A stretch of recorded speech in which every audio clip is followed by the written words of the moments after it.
This is a Global Player original podcast. This is LBC from Global, leading Britain's conversation with Nick Abbott. Yeah!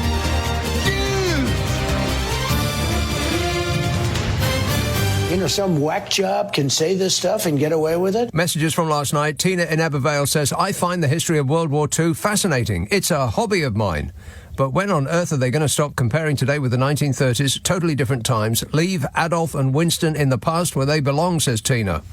Well, Tina, I would direct your attention to an article in His Majesty's Daily Telegraph by Ambrose Evans Pritchard, which rather suggests that we have not left Adolf Hitler behind, or at least the hairsprayed bright orange version that is currently among us. Don't be rude. I might read a bit of that later.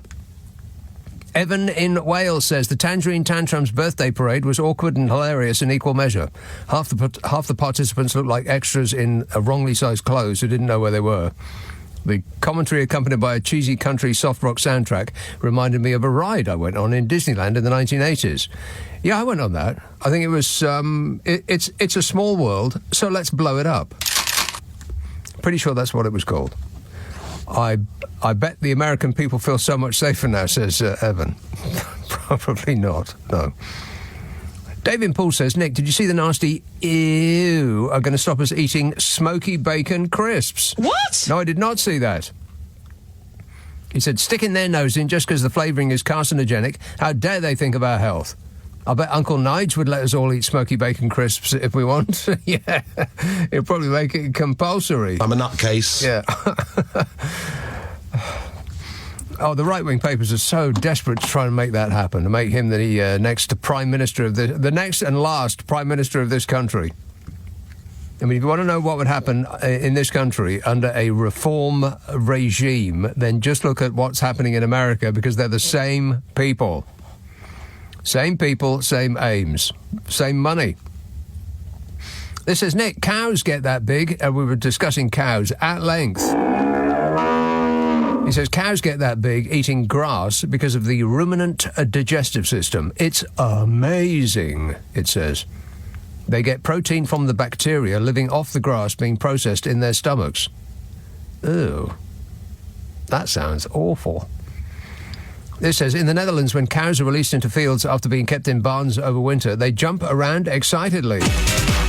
It's an annual event people take their children to. You can look it up on YouTube. I most certainly will do nothing of the sort. This says, I've just spent a couple of weeks in the US of A and can confirm that it is, in fact, Dingaling Land. I've never been so grateful to be back in Blighty. You know you're home when you hear the word knackers. Knackers. That's right. Yeah, that's right. That's a benefit of being in Britain, that. You don't get that anywhere else. That's just a fact. It says, does this... we were talking about the potential for airplanes to replace seats with... like lean-tos, like you lean against them. It's kind of like a bicycle seat with a back to it.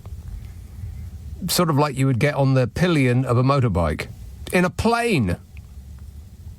This text says, does the standing ticket come with oxygen masks, or is that extra? Yeah, it is extra. When an oxygen mask under that circumstance falls from the ceiling, you have to hold your breath and fish around in your pocket for a £5, and a space waitress will be around shortly to take it from you and switch on your oxygen.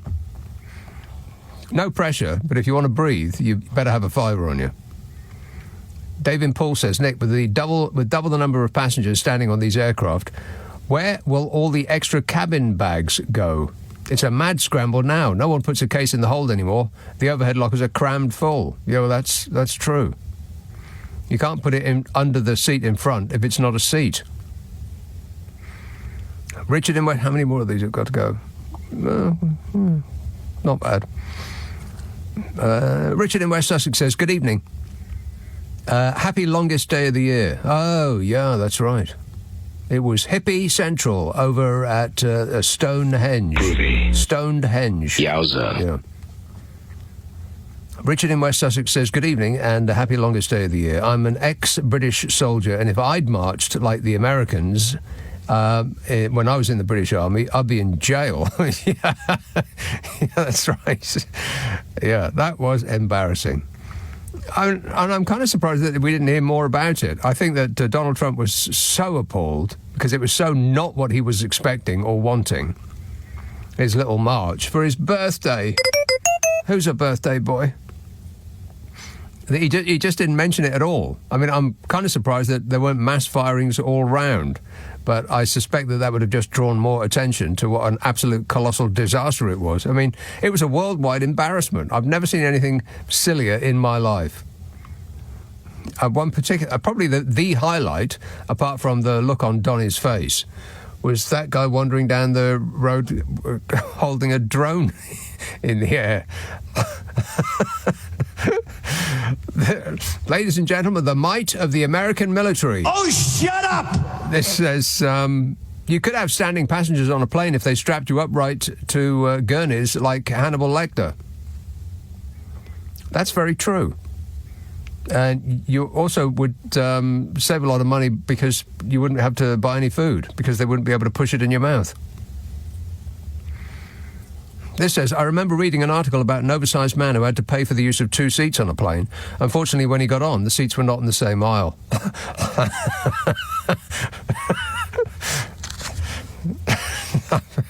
I'm sure that's true, says the texter. Yeah, I'm pretty sure it's not.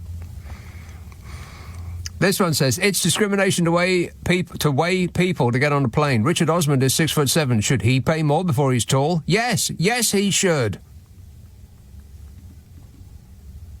This says, the limits on luggage weight are to, protect luggage handlers, for hold luggage, and for cabin, it's to do with the luggage compartments, not the weight of people.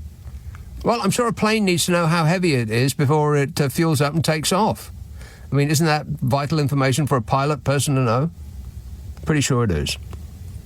I mean, you can't average out these days because which average are you going to take? You're going to take an average of Italian people? Or are you going to take an average of American people? I mean, one's going to need more fuel than the other, just saying.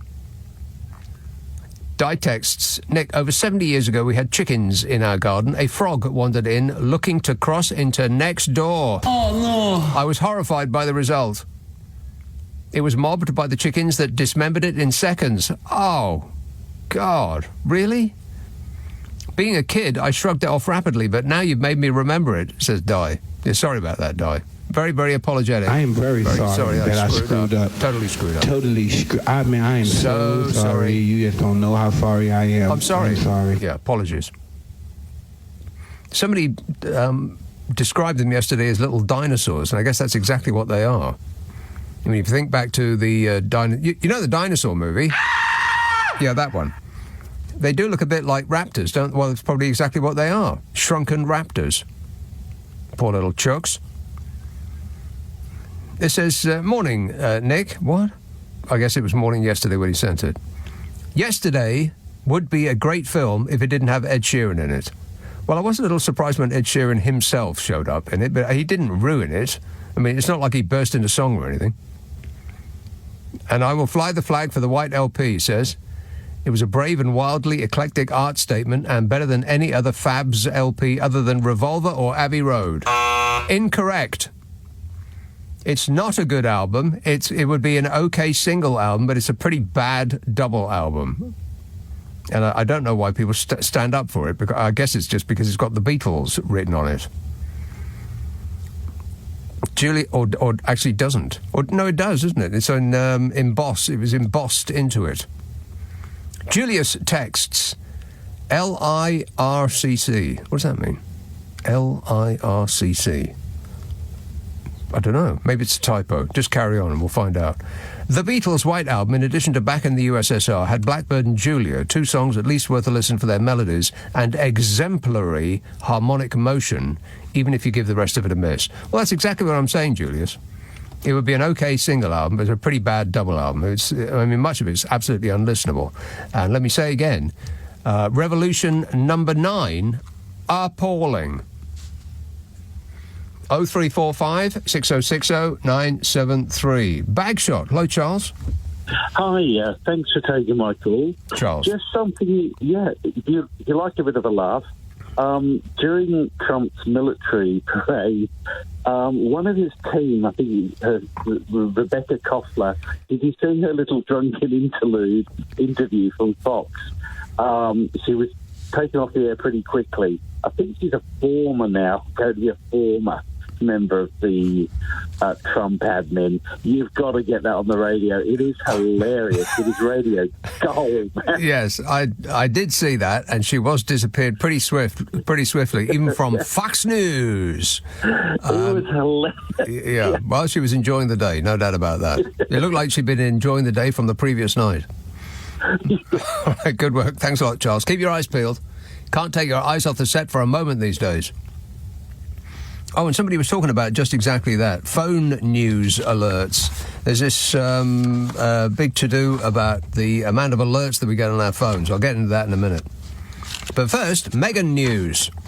Now, yesterday I gave you an update on Meghan Markle. There's about 86,000 stories of varying importance about the Wicked Witch of the West. And about all the various appalling things that she had done to His Majesty's family. Even though she's 6,000 miles away, she's still ruining our lives on an hourly basis with a blooming jam and smiling while there's misery in the world. You believe that?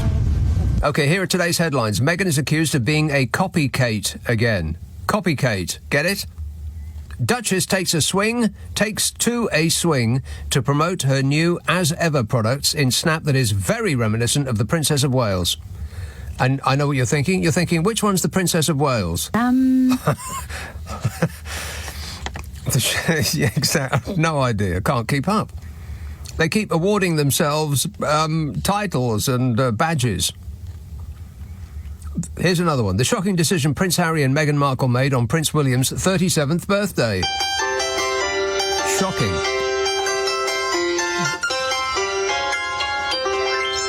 I'm just giving you the headlines. I'm not giving you the meat of the story. I bet your mind's spinning. Prince William was treated as a pop star growing up, but over-friendly Meghan Markle made him feel uncomfortable, according to Royal. Prince Harry and Meghan Markle's surprise reaction to Queen's request at Princess Eugenie's wedding. And I know what you're thinking. Which one's Eugenie? Is that the one with a satellite dish strapped to her head?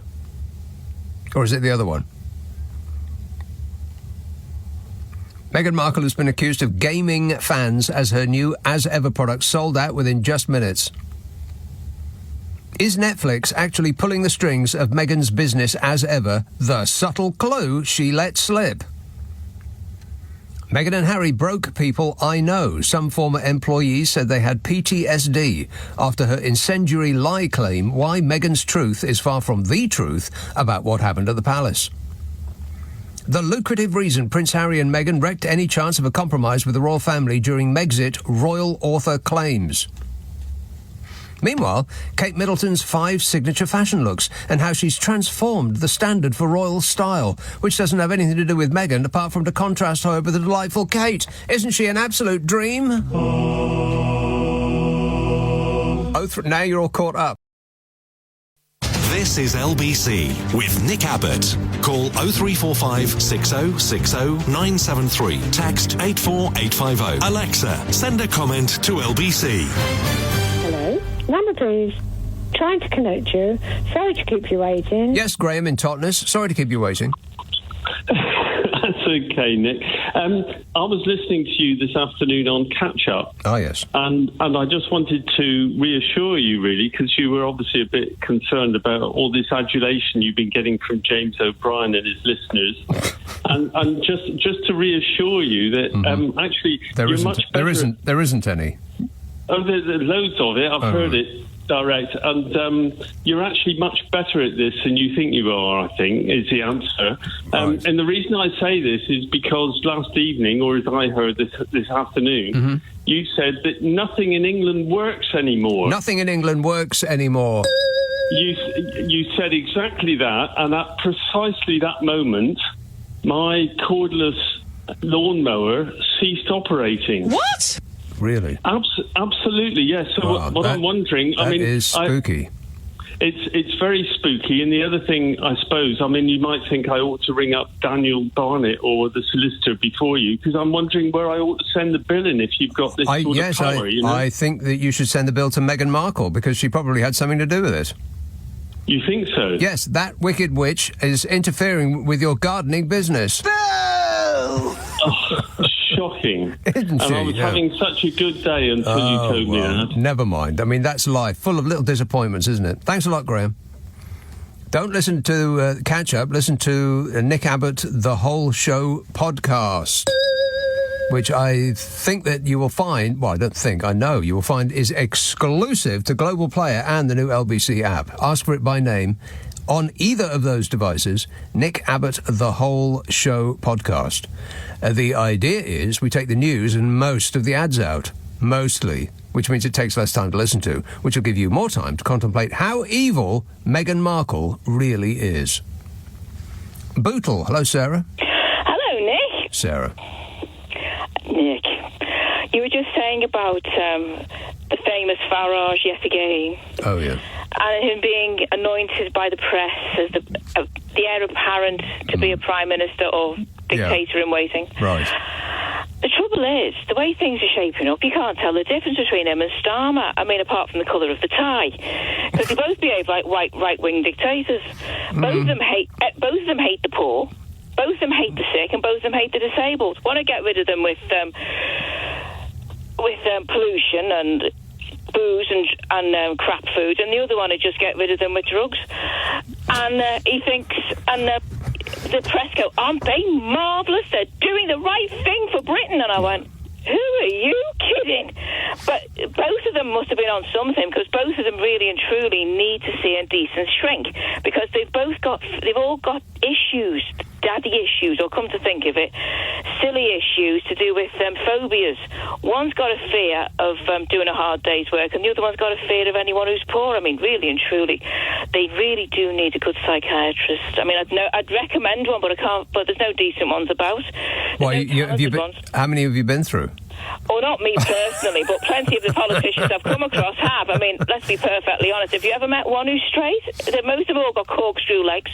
I mean, I'm not being funny. Yes, I think you are, or you're making a decent effort at it, Sarah. I've got to go, but thanks a lot. You should speak your mind more often. Don't hold back. Sitting on the fence isn't you, Sarah. Tamas in Ealing says, hi, Nick. Air passenger weight rightly cannot influence fare price. The equality and dignity of people will not allow this. Oh, I think you left dignity at the gate when you bought a budget airline ticket. Dignity has left the building.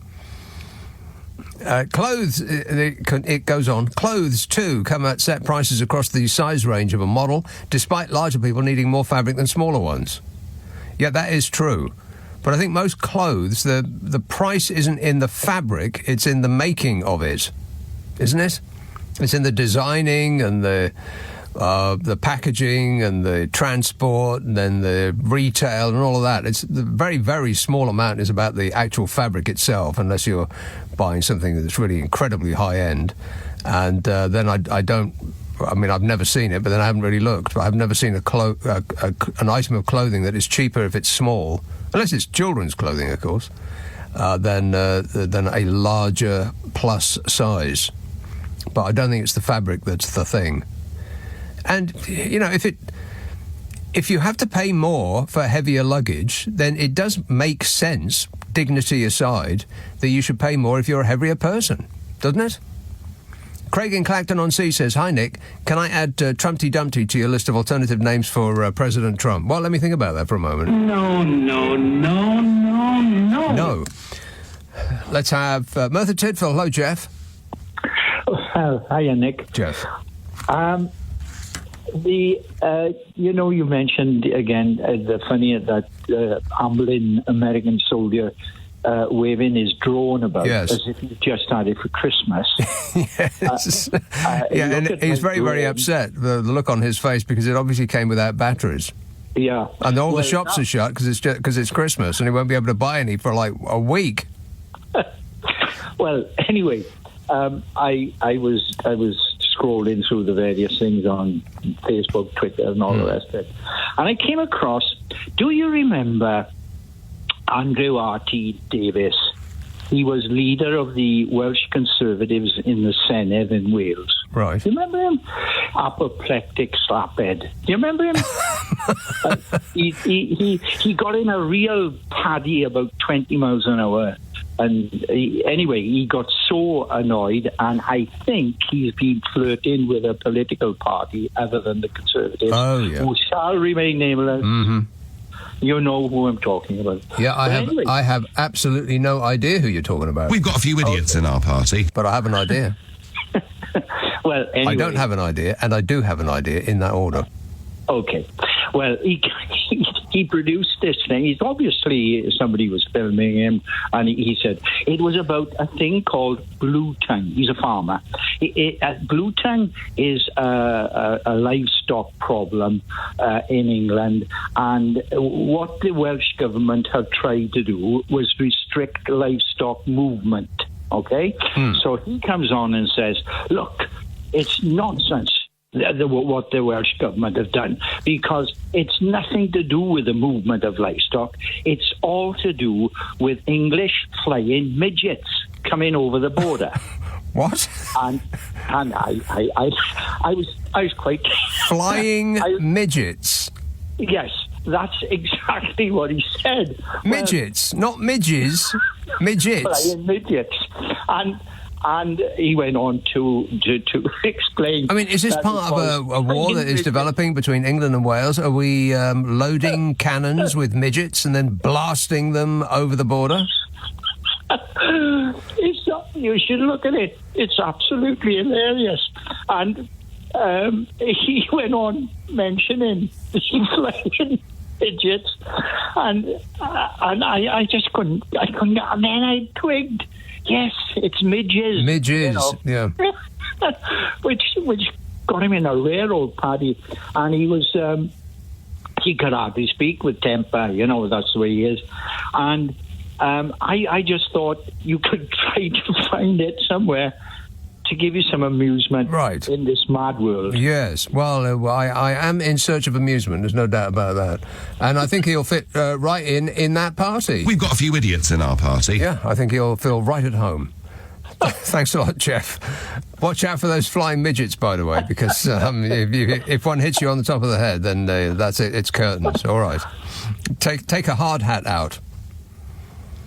Leonard in South Kensington says, Nick, could reform possibly be any worse than these rancid Labour apparatchiks?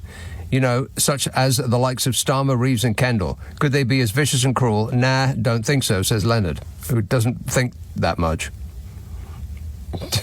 Thinking, not his strong point. Helen in Hartford says, evening, Nick, have you heard that Pakistan has nominated President Trump for the Nobel Peace Prize? It's happening. Yeah, they can nominate all they like, but that guy doesn't deserve the Nobel Peace Prize. Don't talk to me that way.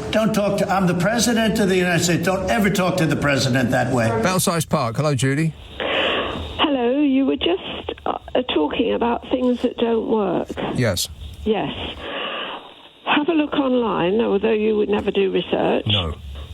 The House of Lords commissioned a new front door for the Peers entrance. I talked about this last week, but I talked about it very, very late. It was about sort of 5 to 1 on maybe Saturday night. Sorry, I didn't hear it. No. They commissioned it, enough. They commissioned it for $6 million. $6 million, yeah. Not dollars, pounds, yeah. £6 million for a door. And it has come in at £9.6 million. For a door, yes. For a door. And the kicker it doesn't work. It doesn't work. They have to have an operative on 24-hour standby on the other side of the door in order to open it manually when somebody presses a button on the other side. You're supposed to press the button and the door opens as though by magic. Which you think would be possible if you spent £10 million blooming pounds on a door. But it doesn't. Do we have any redress? Because this is our money that's gone in on this. And you know why it cost that much? No. Because they wanted to be able to continue to use the door while it was under construction. if they just walked to another door, which would have taken them, I would imagine, another 100 yards or so, and used another door to get into the House of Lords, then they could have saved the British public a boatload of cash. But, of course, they didn't want to do that because they wanted to have their own special doorway.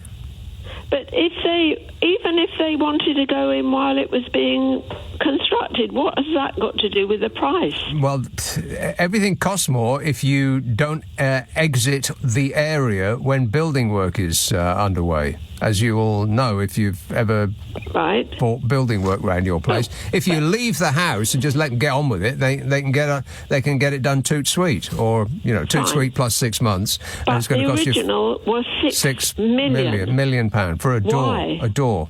Why? Because it looked nice. Do we not have any control over things like this? No, we do not. No, all we have to do is pay. That's the most important part that we have to remember to do. Pay. I could not believe it when I read it. I know. You can barely get the words out. You're so emotional. I'm choking with fury. I really am. I'm sorry. Just wonder whether any other people feel the same. Have you got, look in the mirror, open your mouth and go, have you got a blue tongue? Because if so, it might be midgets. Either that or you're choking with fury. I just think this country has gone stark raving mad. I know. What a way to run a country, eh? Dreadful. Thanks a lot, Judy. Another unsatisfied customer. Nick Abbot on LBC. Call 0345 6060 973. I would say he's incompetent, but I don't want to do that because that's not nice. Thanks for being nice, Donny. You're the best. Alex texts, I'm a little surprised that Adolf Sleazer, which is pretty good, might have to write that one down. Adolf Sleazer delayed his decision on Iran. If anything, I expected him to declare war just to stop us from laughing at his shuffle parade in the squeaky tanks. I thought it was a Monty Python skit until the camera panned to a sad Donny looking like someone had just dropped his birthday cake. Yeah, it looks like somebody had dropped his birthday cake jam side down. I've never been so happy to see someone so miserable in my life. Because he must have thought he was going to get a North Korea-style demonstration of military marching precision. And he just got a bunch of guys in badly fitting clothes just ambling up the road like they were going to the bar. They did not want to be there at all. And the absolute funniest thing I've seen this year was that soldier holding the drone aloft. I mean, couldn't they just fly the drone? I mean, that would have been more impressive if they'd flown it, or if they'd flown it in if they'd got 100 of them to make a picture of Donny's face. I mean, anything would have been better than just a guy holding it up. God, can you imagine how that was received over at the Kremlin? The might of the American military. No, yeah. Beckenham. Hello, Steve. Hi, Nick. Steve. Yes, a couple of things. One, the royal family. I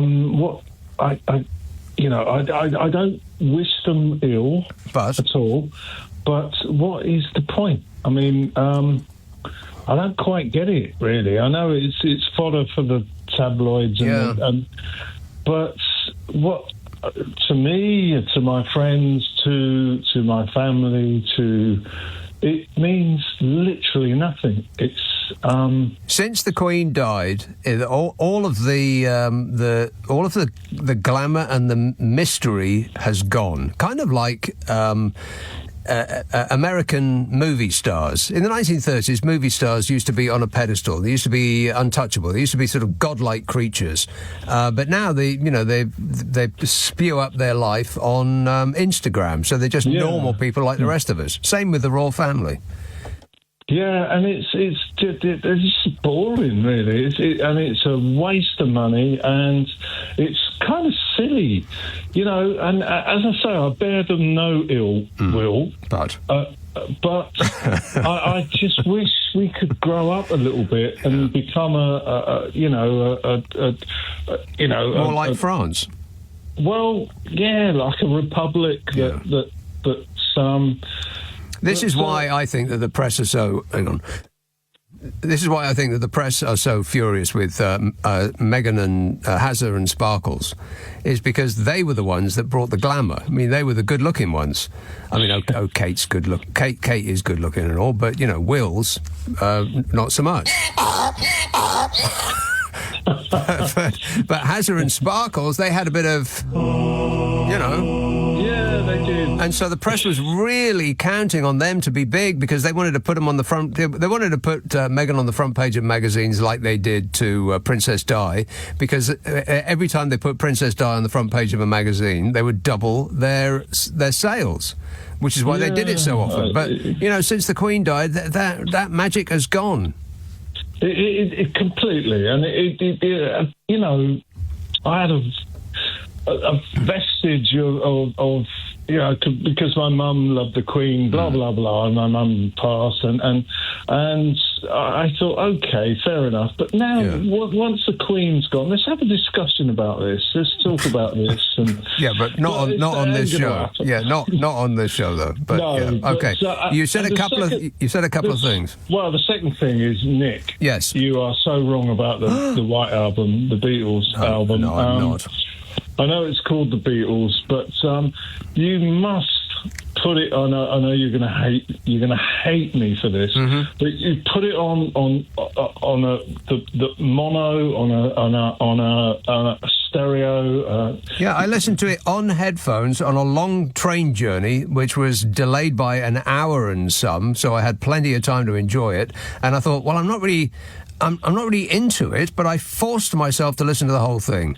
And it would be an okay single album, but it's a terrible double. Yeah, there are a few tracks, but I mean, Revolution Number 9 is something you only want to hear once. Exactly, and it's the longest track on there by a huge margin. It's 8 minutes 14. I know, but it's kind of like a photograph of the time. 1968. That's what was going on. It was what was going on, but it was what was going on with hippies lying under trees, looking at the stars and contemplating how big the universe is. Not musicians taking up valuable studio time and just making noises. Yeah. But you got all the Paul songs are brilliant. All the Paul songs, Back in the USSR, yes, that's good. And stuff. They're all... Dear Prudence is good. Obla-Di Obla-Da is the kind of dopey pop song that we get these days. Those singing haircut bands, and they'll go, oh, I love you so much. You make me go, whoa, whoa, whoa, whoa, whoa, whoa. Like one of those kind of Obla-Di Obla-Da. It's a nonsense song. The Wild Honey Pie is less than a minute. What's the point? The continuing story of Bungalow Bill is nerve-janglingly awful. While My Guitar Gently Weeps is great, and then it's followed by there's a 2-minute song here and a 1-minute 30 song there, and it's just rubbish. Long, another George song, which is only a minute and a half. I know, no, that's 3 minutes. Long. It's longer than a minute and a half. It's longer than a minute and a half. It's 3 minutes. That's where the beat, the bottle goes under Ringo's and snare drum. Well, whatever. And Revolution Number 1 is a fine song. Other than that, they could barely make a decent single album, and they released a double. I don't know what they were thinking of. Well, they probably weren't. They probably weren't thinking. Want to score some pot? I bet there was a lot. Had a lot to do with it. Exactly. We'll have to agree that you're wrong and I'm right, and then just move on. How does that sound? Well, we haven't mentioned Steely Dan for a long time, but I tell you what, there's a version, there's a sort of a danced-up, remixed version of Peg by Steely Dan. Is there? That I've heard quite a few times now, and it is absolutely terrific. You'll love it. Oh, wow. Somebody's given it the remix treatment, Peg by Steely Dan. Look it up and thank me later. No, wait, I've changed my mind, Steve. You can thank me now. Okay. All right. Okay. Thanks a lot, Steve. Educating him. No charge. Helen in Hartford says, evening, Nick, have you heard the... oh, no, I've done that. President Trump for the Nobel Peace Prize. Yeah, that ain't happening. He's such a baby. And he only wants it because Obakarama had it. You remember Obakarama, don't you? Yeah, that's right. Him. That was back from, when the world made sense. They gave it to Obakarama and they didn't give it to Donald Trump. And he said, because that works with the Nobel Peace Prize board. Screaming and wailing and whining and complaining. That works. Acting like a child, yeah. Dickie in Anglesey says, when you arrive at the airport, you should enter a coffin-like box, be sedated for the duration of the flight and packed in like sardines. At the destination, you enter a carousel and can wake up or come round and get off. What do you think? Says Dickie. Well, it sounds like the opening to Alien. Everyone's in a coffin-like box. When they get to where they think they're going to go, they're all woken up and the lid of their coffin opens. And then a nightmare ensues. Yeah. St Albans. Hello, Jerry. Hey, hi, Nick. How are you doing? Good, thanks. You know what? I just wanted to pass this by you. Remember earlier on in your show you said kind of like nothing works in the UK? Nothing works in the UK. Nothing works at all. Nothing works. No. Absolutely. I ordered Post-it notes because we can't make these in the UK. Can't we? No, we can't make Post-it notes. No. What, they're made to a secret. They were made to a secret recipe. Apparently so. They come from China. Oh, so, China. Meanwhile, I was having my kitchen done. That's taken 4 weeks. So the Post-it notes arrived far quicker. The Post-it notes arrived from China quicker than you had your kitchen made? Yes. Well, and that was all done in the UK. And I'm still waiting. We're only 3.5 weeks down the line. But, it is what it is. Well, I think it's a little... The UK are just... Yeah. I mean... I think it's... Hang on a minute. Let me interject just for a moment. I think it's rather unreasonable to expect your kitchen to be made quicker than getting a Post-it note from China. Exactly. And it's made in the UK. Can someone explain? No, I am saying, listen to me. I'm saying that you are being unreasonable to expect your kitchen to beat the arrival of a Post-it note. Well... Yes? I put the order in, but why should it take... it came in quicker. Because it's a kitchen. Oh, right, okay. So the kitchen was ordered back in April, all the measurements for everything, all made in the UK. Yes. Yeah, but so what are you getting? What colour are the doors? It's like that white. Jerry, listen to me. Grey. What colour are the doors? Grey. How many? Grey. Grey? Yeah. Oh, you don't want that. No, grey. Well, they look sharp. What colour is the countertop? It's granite. Granite, yeah. What colour is it? Yeah. Light grey. Grey? You're having grey and grey? Yes, but it's a light grey. It's going to look like a prison in your kitchen, Jerry. No, it just looks clinical. Clinical. Right. Were you going to conduct autopsies in there? No. I just wanted to find out, from you, Nick, why can't we make Post-it notes? Why can't we make Post-it notes? You have to get them from China. In the UK. Yeah, I have no idea. But those Chinese Post-it notes, Jerry, you want to be very, very careful of those because what with having been made by the Chinese Communist Party, they're probably programmed to blow up at a moment's notice. So you want to look into those very strongly. Promise me you'll do that. Nick Abbott on LBC. Call 0345 6060 973. I'm taking you off the air. I think you're having a breakdown. Yeah, it's that whole kitchen delayed thing. It's causing me massive stress. Mark in Huddersfield says, "Hi Nick, there was one good outcome from the American parade, the dead one. Pete Hegseth has been placed on the naughty step by Trump to think long and hard about how he failed to deliver a parade at least equal to this year's Pride Parade in Clapham. Yes. I bet the Pride Parade in Clapham looked more precisely militaristic than that chaos that Donald Trump had to sit through. Let's have Maidstone. Hello, Tony. Hello, Nick. Tony. Hi, I've got quite a few things tonight. One very important one, which I will start with, and then there's a few others, but let's see how we go. It's up to you. I would like to talk about the weather currently. Yes. Is it hot enough for you? Oh, it's too hot. I know you like hot weather. I can't stand it. It's a bit too hot for me. It's a bit sticky. You just don't want to do anything, do you? No, I know. Do you know what, right? I saw my mum and niece today, and she took me out, and it was quite nice to see them, because I don't really see them a lot. Try and avoid as much as possible. Oh. No, I mean that in the nicest way. But I can't wait to get back in, and I'm on the ground floor in my flat, so, yeah, I'm okay, and I don't like leaving the windows open because of spiders. No. But we won't go into that. Spiders. Yes, I know. Don't you? I had an incident with a spider when I got back late last night, and it was clinging to my curtain. It was absolutely colossal. It was about the size of a Volkswagen car.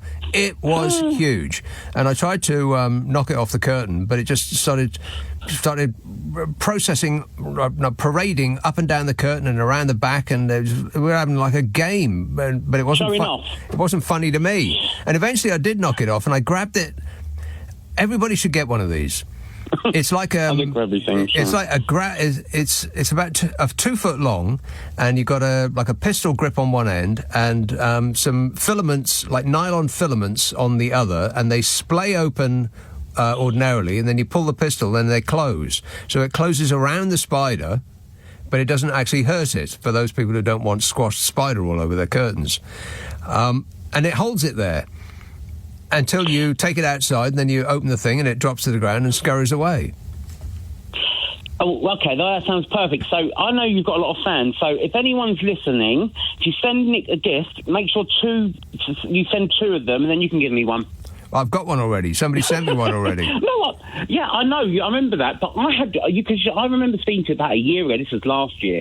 God, how time flies.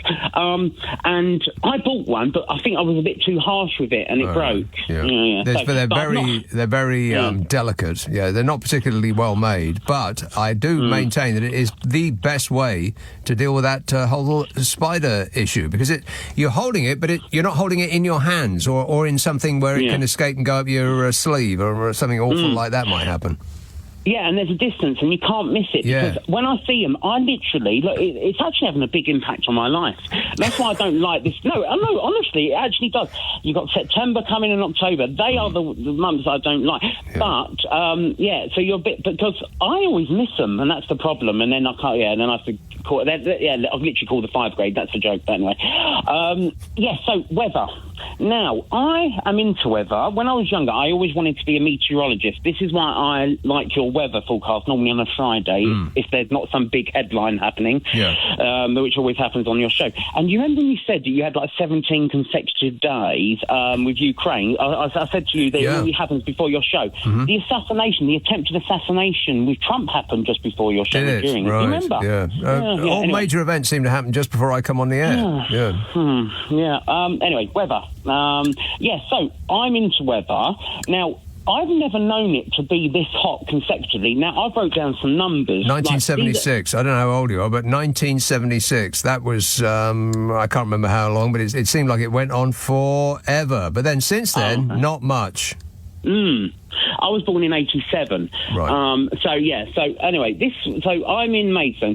These are Celsius, not Fahrenheit. This is very quick, believe me. 28, 27, 30, 31, 26, 28, 31, 34 today. And then you want to see next week's weather, it's practically the same. We've got a 24 or 25 tomorrow. Just checking for 29. You while you wait. Let's have a look. Wait a minute. Why? Your forecast is not available. Oh, God, here we go. No, 79 tomorrow. This is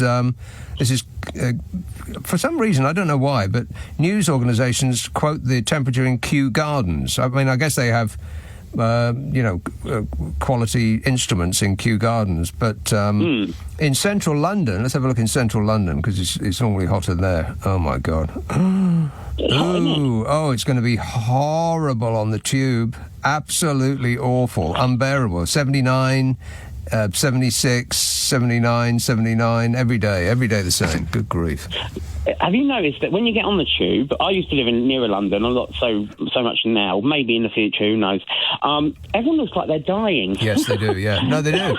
I always used to notice this when I went on holiday. You go on holiday and everybody looks healthy because they're outside and the sun is shining, and they've got and they're relaxed, and you come back and you go on the tube and you think, oh my God, all these people look like they're just exactly as you say, look like they're dying. They look like the life has been sucked out of them. And I think, well, it's either just what people look like when they go to work. They have to get up about 2 hours before they actually want to and rush for the tube and all the rest of it, or the tube itself is killing people. Yeah, they look ill and grey. Yeah. Now, in America, I saw the news. Now, there's this new weather phenomenon. In the US, a lot of it, I didn't really see the same. I'm sure there must be in the 40s, something ridiculous like that. It's called a heat dome. Yeah, I've just been looking at that. Heat dome, sending temperatures into the triple digit, because they do Fahrenheit over there. Triple digits, over 100. God, I don't know. Yeah, it's crazy. So, you got all them people who don't believe in climate change and weather. So we're probably going to have horrendous storms. I don't like the hot weather. It's been too hot, but it's going to carry on. Yeah. Now, Donald Trump... Oh, there's more? Now, yeah, there is. Very quickly, please. Donald Trump, have you ever seen Austin Powers? Yes. He's like Dr. Evil. Come on, yeah, he's a joke, but dangerous. Yeah, one of those unfunny jokes. Yeah. Yeah, but he is, and then you know what? I think he's a coward. He's not going to get involved. I spoke to Simon Marks in the week about this. I bet he will. Yeah. Oh, yeah. Absolutely. Yeah. Oh, God. Netanyahu's backed him into a corner. Of course, he's going to get involved, but I don't want to talk about that on this show. No. And then congratulations. Now, I don't know how we did it. England I don't know, because we won the under-17s World Cup. England beat Spain earlier on the under-21s championships. We're through to the semi-finals. They beat Spain 3-1. And Leona Lewis is the most underrated singer in the world. And I watched The Invisible Man, the remake, oh my God, in the week. It's with Elizabeth Moss. She's the one in Handmaid's Tale. Highly recommend it. It's suspenseful, but great. I have absolutely no idea what you just said. Okay, thanks for the news. Cheers, Tony. Yeah, the heat dome in America. It doesn't matter whether you believe in climate change or not, it's going to get you anyway. The hottest temperatures of the year so far are going to reach the eastern half of the United States as a brutal heat dome starts to build up over the weekend. Dangerous, record-breaking heat will impact millions of people next week, whether they believe in climate change or not. Much of the east is getting a brief respite from the July-like heat that baked the region earlier this week, but thermometers are going to soar to even more extreme levels starting on Sunday. So you've got that to look forward to. With humidity, it could feel as hot as 110 degrees. Oh, no. What's that in centigrade? I've got absolutely no idea. Too hot is what it is in centigrade. Too blooming hot. 110. Blimey. Cumbernauld. Andrew. Oh, hi there, Nick. How are you doing tonight? Good, thanks, yeah. Just to say, the best double album produced was 1975, Physical Graffiti, Led Zeppelin. Physical Graffiti by Led Zeppelin. I think that's probably right. The best double album ever made. Yeah. Yeah. I mean, I'm trying to think of what might be up there. I would have to say, now this may be a controversial thought, but in the year that it was released, it was almost illegal, certainly in America, not to own a copy of Frampton Comes Alive. And I would say that is one of, if not the best live album ever made. Was The Wall a double album? I put it up. Yeah, The Wall was a double album, yeah, so that's going to have to go on the list, yeah. Yeah. And also to say that... Oh, I got one. Songs in the Key of Life, of course. Yes, by... Stevie Wonder. Stevie, yeah. David Bowie never made a double album, did he? Never made a double album, David Bowie. But yeah, it was quite chameleon-like, so you would always just produce another album in a different direction. Yeah. Just to say, if if we get hot temperatures next week, the worst underground line for heat is supposedly the central line. Is it? I thought it was the northern line. Oh, I've always heard it was the central line because it's the deepest and it's quite long, so all the heat tends to build up in it. So I think that the northern line is the deepest. I mean, it's certain. I think Hampstead is the deepest station. You don't want to climb the steps in Hampstead. Beg. No. I mean, you should beg whichever god that you pray to that the lifts don't break in Hampstead Station. Yeah, once climb the steps up from the platforms at. Up to from the platform at Aldwych up onto the Strand. That was a week it closed, so that was a long time ago, and it was one heck of a climb. Yeah, I bet. But I'm sure. But I've heard somewhere that the central line is the worst. So well, it doesn't really. It's a toss-up. It could be one or the other. Either way, both are going to be absolutely horrible next week. You'll take a shower first thing in the morning before you get to work. Before you go on the tube, and by the time you get to work, you'll be absolutely drenched. Yeah. It'll be awful. All right, thanks a lot, Andrew. 0345 6060 973. I want to talk about too much news, and I want to talk about the climate a little bit, tourism in Spain perhaps, Donald Trump who wants to make coughing great again, and barbershops could save the world. That's a fact. That and more coming up with me, Nick Abbott, after the new news at 11 on LBC. This is LBC from Global, leading Britain's conversation with Nick Abbott. Oh,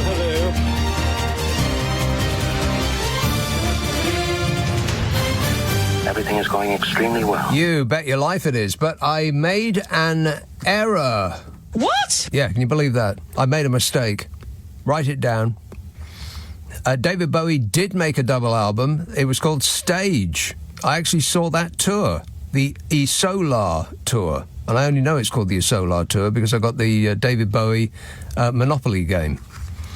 And each of his tours are written on the board there, and the one that they made the Stage album out of was called the Isolar tour, apparently. Who knew? Not me. I was busy jumping up and down in the Glasgow Apollo with 1,000 other kids, to the point that I thought that the balcony was going to collapse. It just went up and down so much, at least a couple of feet at the end there. I did think I was going to die, but I didn't care. So there was a double album, but it wasn't really, not his best work, I'd say. It's not a great live album. But anyway, let's see now. James texts, why do you attack Kate when an idiot attacks Megan? Why do you attack Kate when an idiot attacks Megan? Do you not realise you're just as bad? The story ain't about Kate. What story?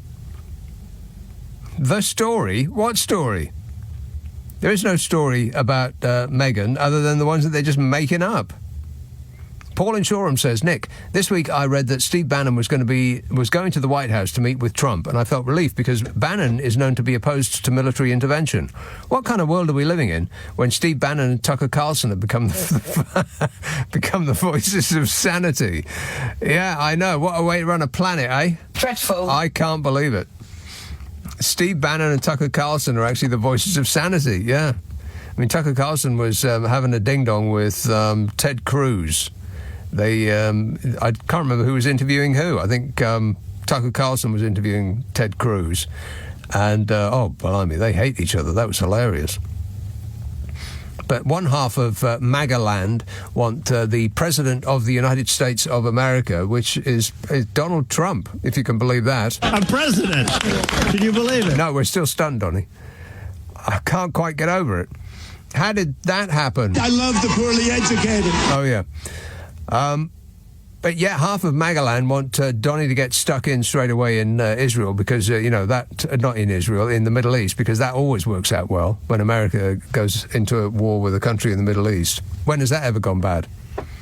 And the other half of Magaland don't want him to do anything of the sort, and they want him to concentrate on America. America first, yeah. USA. You know, those people. And it's all going to end badly, no doubt. Probably for us, almost certainly not him, because he seems to he seems to be able to float above all of the chaos that he causes, and all of the disasters that are directly responsible to him. He seems to just float above it, almost as though he has a deal with the devil. Colorado. Hello, Chris. Hello, Nick. Chris.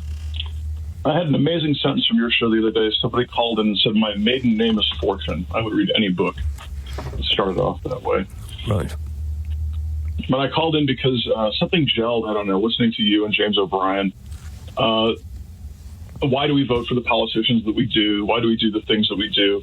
And I was reading about this concept called supernormal stimulus, by which birds, which are brooding eggs, can be deceived by people putting false eggs into the nest that are a little bit larger, a little bit bluer, that look a little more robust or better. Yeah, not people, cuckoos. That's what cuckoos do. No. Well, cuckoos sneak their eggs into... Well, sure, yes, exactly. That's right, they do. That's how they get their eggs to be accepted. Yeah. And that's why people buy 12 packs of awful junk food after tasting a sample and then get home and have 2 more and go, well, why did I buy that? Because it was engineered with a supernormal stimulus to make you buy it without thinking, and I think the politicians have been engineered to make us vote in kind of the same way. Where did you get this theory, supernormal? Because it sounds like something that Adam Curtis would come up with. He's a documentary maker. He's just got a new series on iPlayer, I think. I just stumbled across the Wikipedia article on supernormal stimulus. I was using the word hypernormal when I was talking about it a while back, but that's not right. It's called supernormal. I think that's pretty much what one of his series was called, hypernormalization, something like that. Mm-hmm. Well, I'm living that.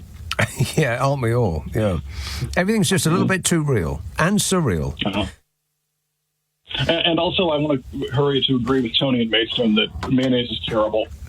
He should just be glad that he's in Britain, safely far away from our awful American ranch dressing.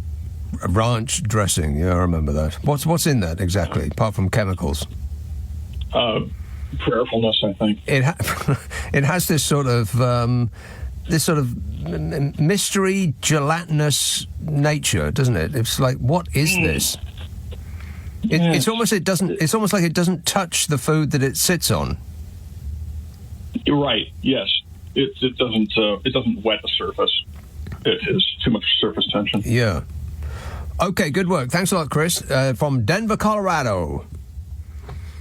Good town. Surrounded by the most amazing scenery, but don't try to hitchhike through those mountains like I did. What an idiot. There's bears in them thar hills. Lindsay in Cheshire says, on July the 1st, I'm doing a wing walk for charity. So why not go one further and people standing up on the outside of an aeroplane as well? Well, I'm sure if they could, I'm sure they would. Just strap you on the outside of the plane.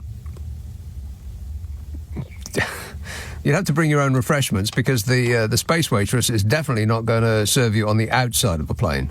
Not now, not ever, never. Amy says, hi, Nick, my new theory is that nobody applies fake tan to Trump. It's just whatever species he is secretes some sort of thick orange liquid from the face when stressed.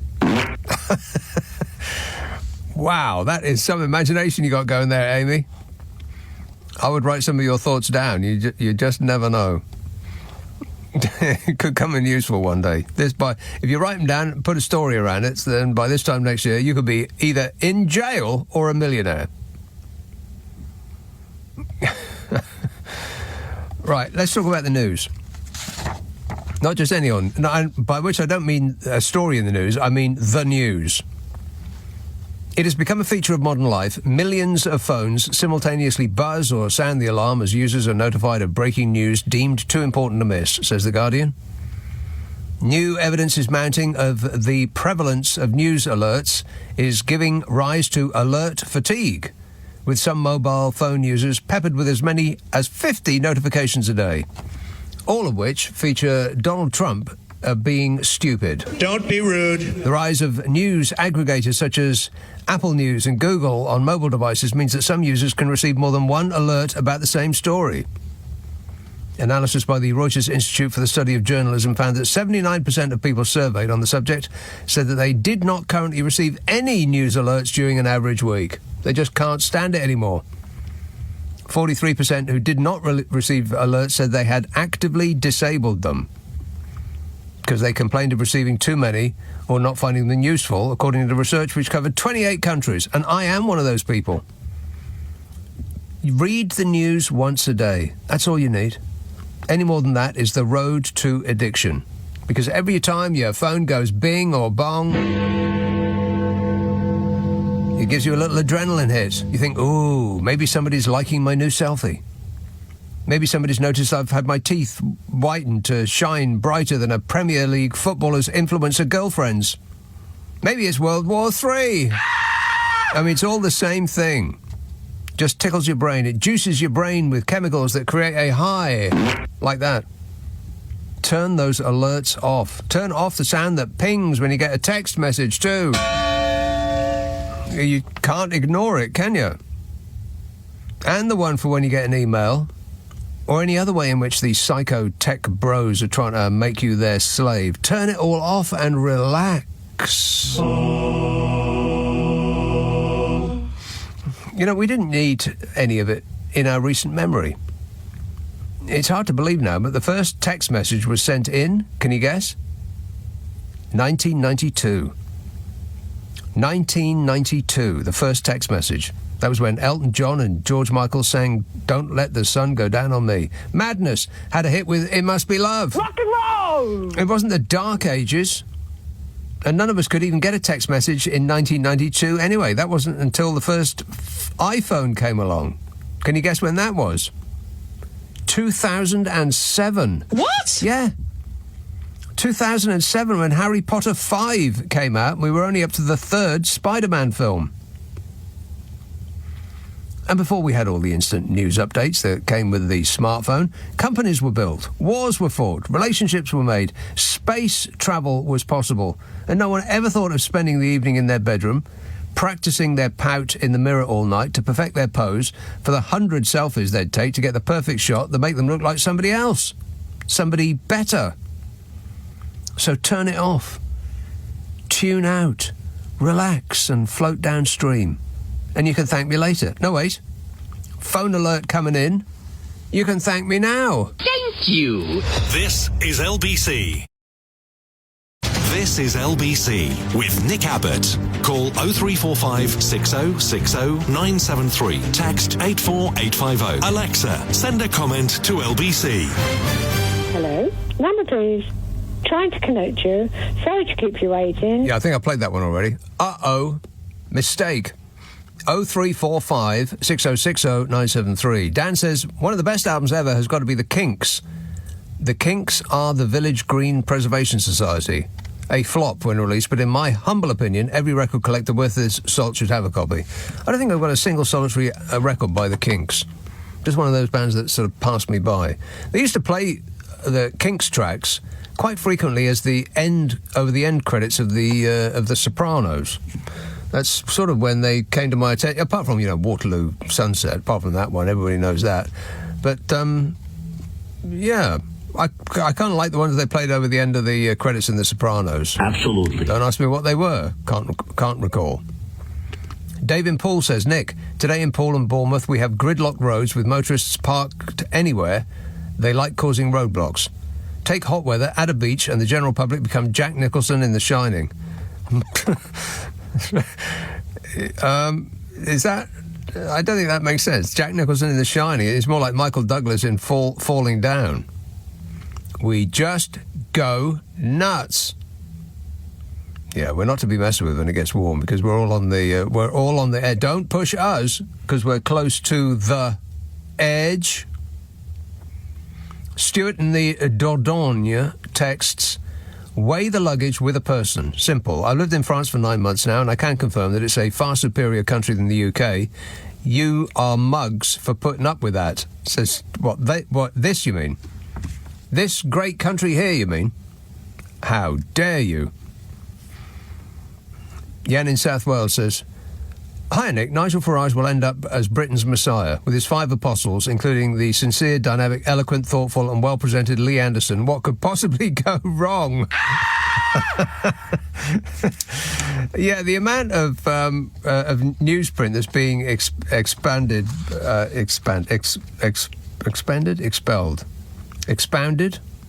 one of those words, by the right-wing press in order to convince us that Nigel Farage is going to be the next Prime Minister of this country. I mean, come on. Yeah, OK, America, I can understand that. Because if you've been to, poor areas of America, they're poor at a level that we don't have here. Not in such numbers. I mean, we just don't. And they're what's the phrase, Donny? I love the poorly educated. Yes, and they're poorly educated to a level that we don't really have here either. And they're unworldly to a level that we don't have. And I just don't believe that we in this country would fall for a Donald Trump like person to that extent. I just don't buy it. But we'll see. We'll see. Harrow, hello, Mark. Hi, Nick. Mark. How are you? Yeah, good, thanks. I'm going to go train spottery on you, I'm afraid. Oh. On the Bowie front. Okay. He's released probably, more than a dozen double live albums, and Stage wasn't even the first. David Live was before. Oh, that's right. Yeah, that's not a very good one either, is it? Well, I think it is. It's got more atmosphere than Stage. Stage, they kind of sucked all of the audience out, and yeah, they did. It's a bit flat. But so was the gig itself. I mean, he came on. I think the way that the album is tracked, sequenced differently. Yeah. No, I think it's exactly as it was live, because he came on, the lights went down, the crowd went berserk, and on a dark stage. Because I was sort of right at the back, so you couldn't really see very well. But on a dark stage, a man came on, sat down at the keyboards, and he played that one from, I think it's Heroes, and he goes bum bum bum bum as the opener. Yes. Yeah, that's right. And a lot of people weren't even in the auditorium at that point. They didn't realise the gig had started. Well, I certainly did. Me and everyone I went with did. We were jumping up. You went to Glasgow, yeah? Yeah, Glasgow Apollo, yeah. Yeah, and there are a couple of Bowie double albums since, which you probably wouldn't be aware of, like Outside. There's on vinyl, it's a double album, and there are a couple of others. So Outside? Yeah. What, the studio album Outside? Yeah. The full version, because they released. I can't believe I'm hearing myself say all this, but he released an excerpt from Outside on vinyl originally, but then it was given a full release as a double album later. So there's a studio double album. Oh. I know all this because I run all the Bowie concerns for the last 25 years. Yeah. Yeah, I saw David. I think it was Outside that he was that the sort of 95. It was an album that was I can't remember what they call that type of music. Siegs that had all the sequences in between the tracks and. No, you're thinking of the drum and bass one. Yeah, the drum and bass one, yeah. That was the next one. That was Earthling. Earthling, right. Because I saw him as a promotion gig for that album, and it was in a tiny club in the middle of London. I can't remember which one it was now. But Hanover. It was the Hanover Grand. No, it wasn't. It was much, much smaller than that. It wasn't a paid-for gig. It was 2 nights in a row. Okay. It was an industry gig, and he was on a stage that was about 1 foot high. I mean, you could literally just reach out and touch him. He was right there. It was extraordinary. And that was the drum and bass stuff. Yeah. Yeah, good stuff. Okay, so you just called to correct me. I appreciate it. Yeah.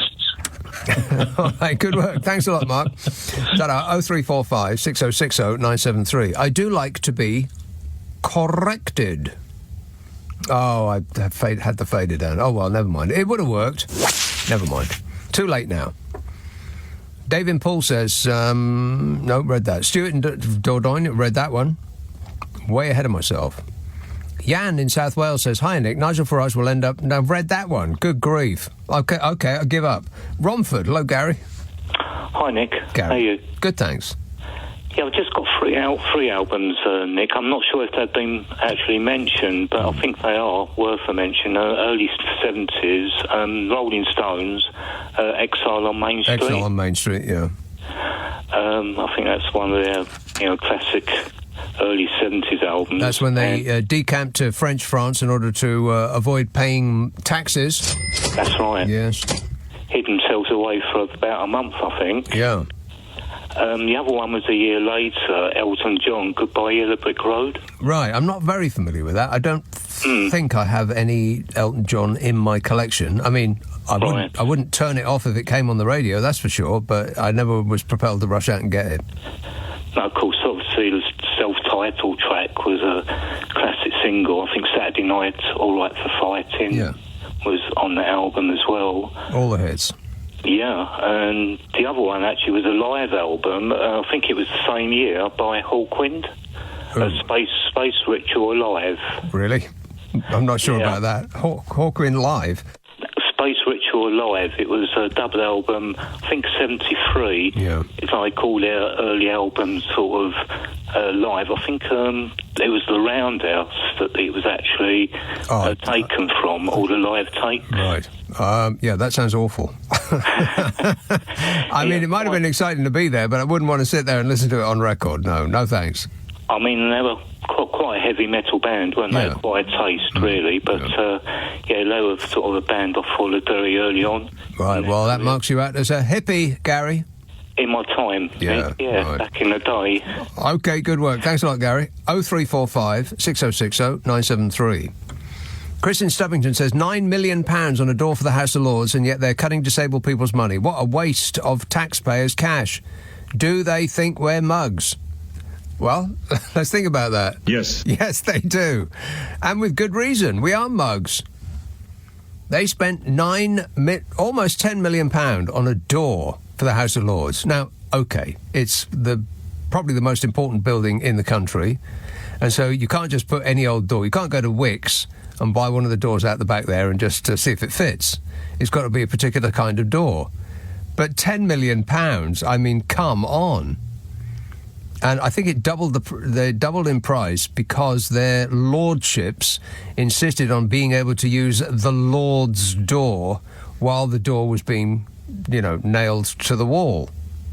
It would have been much less expensive if their lordships had just done us a favour and walked a couple of yards to the commoner's door. But they wouldn't want to do that because, all that. So, yes, they do think we're mugs, because we are. Dan says, Nick, isn't it worth getting populism over and done with in the next parliamentary term? Then we can all move on. Farage can sail off into the sunset and we wouldn't have to hear from him again. Well, people have been saying that about Donald Trump. Ambrose Evans Pritchard wrote an article about Donald Trump on the 19th of June in the Telegraph. And I wonder if I should read you some of it, because it does deal with that whole thing about, people saw what Donald Trump was doing and they thought, he'll never get away with that. And, and they kept saying, he'll never get away with that and he won't do that and he can't possibly be so shameless as to do this. And it turns out he can get away with it. And, yes, he is that shameless. And he drew echoes from... and this goes back to the first message I read on this show this evening, from Adolf Hitler in 1933, what became Nazi Germany. And it's exactly the same. And, of course, Donald Trump used to famously have a copy of Adolf Hitler's speeches as a bedtime reading, and he's learned pretty much everything that he needs to know about taking over a country from that. And it's as though it's like a how-to guide. And he's just doing absolutely everything. Translated from the German, the Luden press, the lying press, is now fake news. And everything else that Adolf Hitler did in order to take over the country is precisely what Donald Trump is doing to take over America, with great success, going swimmingly for him.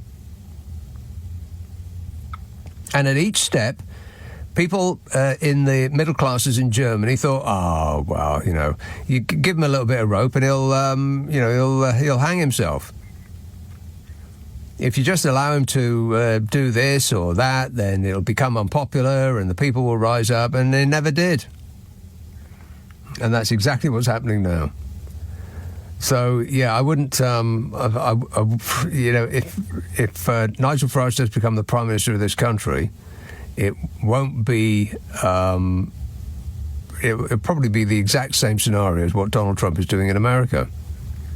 And people will say, oh, well, they won't do this, they won't do that. No, yes, they will.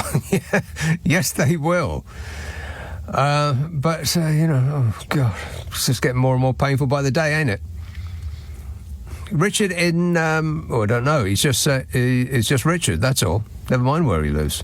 It's a very, very private person. He says, having read Donald Trump's whining post on Truth Social that you posted on X, I can almost feel his desperation to finally get a Nobel Peace Prize. So the next 2 weeks are make or break. Bombing Iran would be a disaster, marking the end of his tangerine dream. I reckon he'll bottle out level 10 on the taco meter. He must absolutely hate that. Because, making up childish names for other people, that's his thing. When somebody does it to him, he explodes. Because he's a big whining baby. I mean, don't take my word for it. I am the most fabulous whiner. And I'm a whiner, and I keep whining and whining. Whining and whining. I'm a whiner, and I keep whining and whining. Over and over again. I am the most fabulous whiner. And I'm a whiner, and I keep whining and whining. Yeah, I mean, his voice is just so whiny. Everybody's being very unfair. I think the human race has taken a wrong turn somewhere. What a way to run a planet, eh? Dreadful. 0345 6060 973. Christopher in Isleworth says, 100 US Army drones making Trump's face. Please, please don't put ideas into his head. No, no, no, no, no. Oh, there was an article, it was either in the New York Times or the Washington Post, and I forgot to bring it in. Oh, damn. Somebody wants to put Donald Trump's face on money. Yep. They want to make a new $250 bill, and they want to put his face on it. Yeah, I know. It'll be the only reason why you wouldn't want to get rich. This is LBC with Nick Abbott. You're joking. 0345 6060 973. Bath. Hello, Laura. Hello, Nick. Laura. It's so good to hear from you. No, you called me.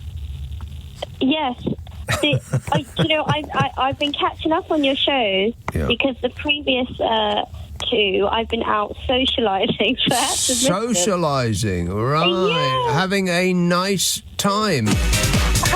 I get it. Having an LIFE, I know, it's amazing. A couple things to pick up on you. I love that animals, specifically birds, have infiltrated your show. It's just incredible to me. Yeah, it's a menagerie. It's a menagerie over here. Yeah. So to give my 2 cents on what chickens will and won't eat, they will actually eat anything, and I try to feed mine a responsible diet, a healthy, balanced diet. But today I went to a charity shop and I found, I have no idea what it is. It's just a tiny, very tiny little basket, and I bought it and I was like, I'm going to make this into a picnic basket for my chicken. And so I made her a little smorgasbord of stuff. It was really cute. A picnic basket for chickens? No, I don't think it was actually made for chickens.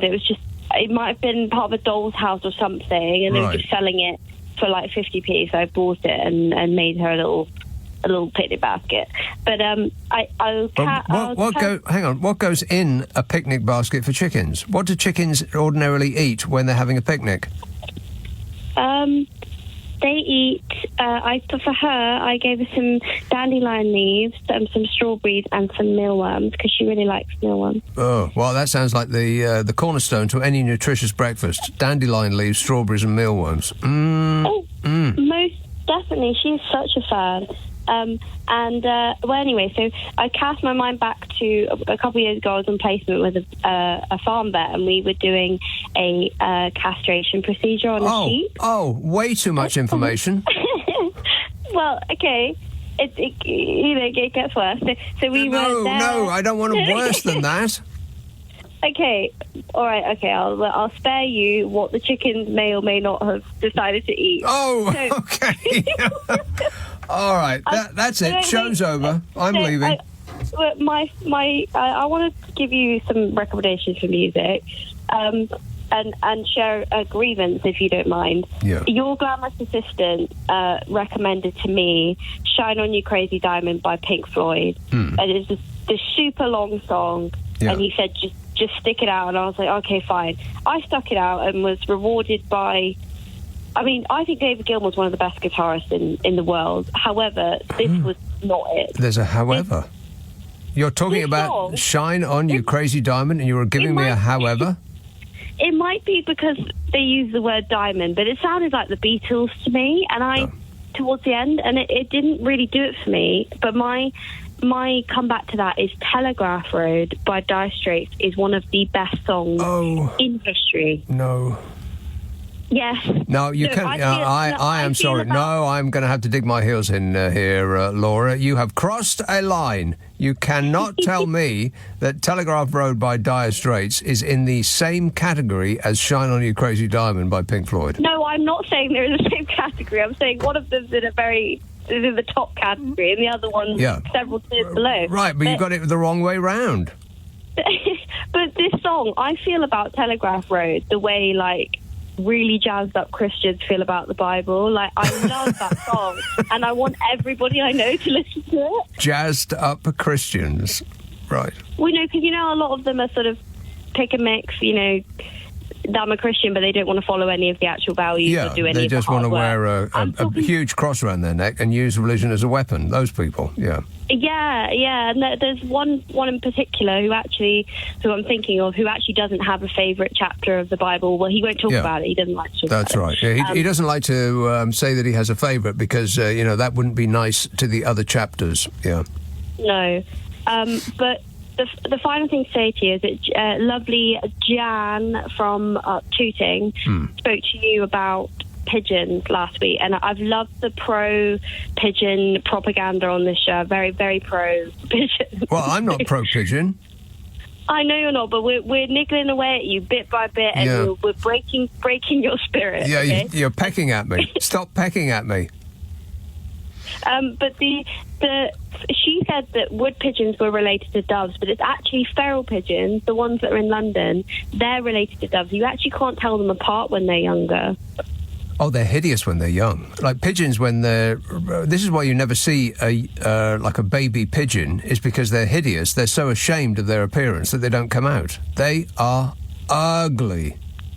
Well, this is what I mean, is that you look at doves and you think, oh, how lovely, how beautiful. I don't. But they look the same as pigeons when they were younger. They came from, you got on at Jan about pigeon racism, and I'm here to put a stop to it.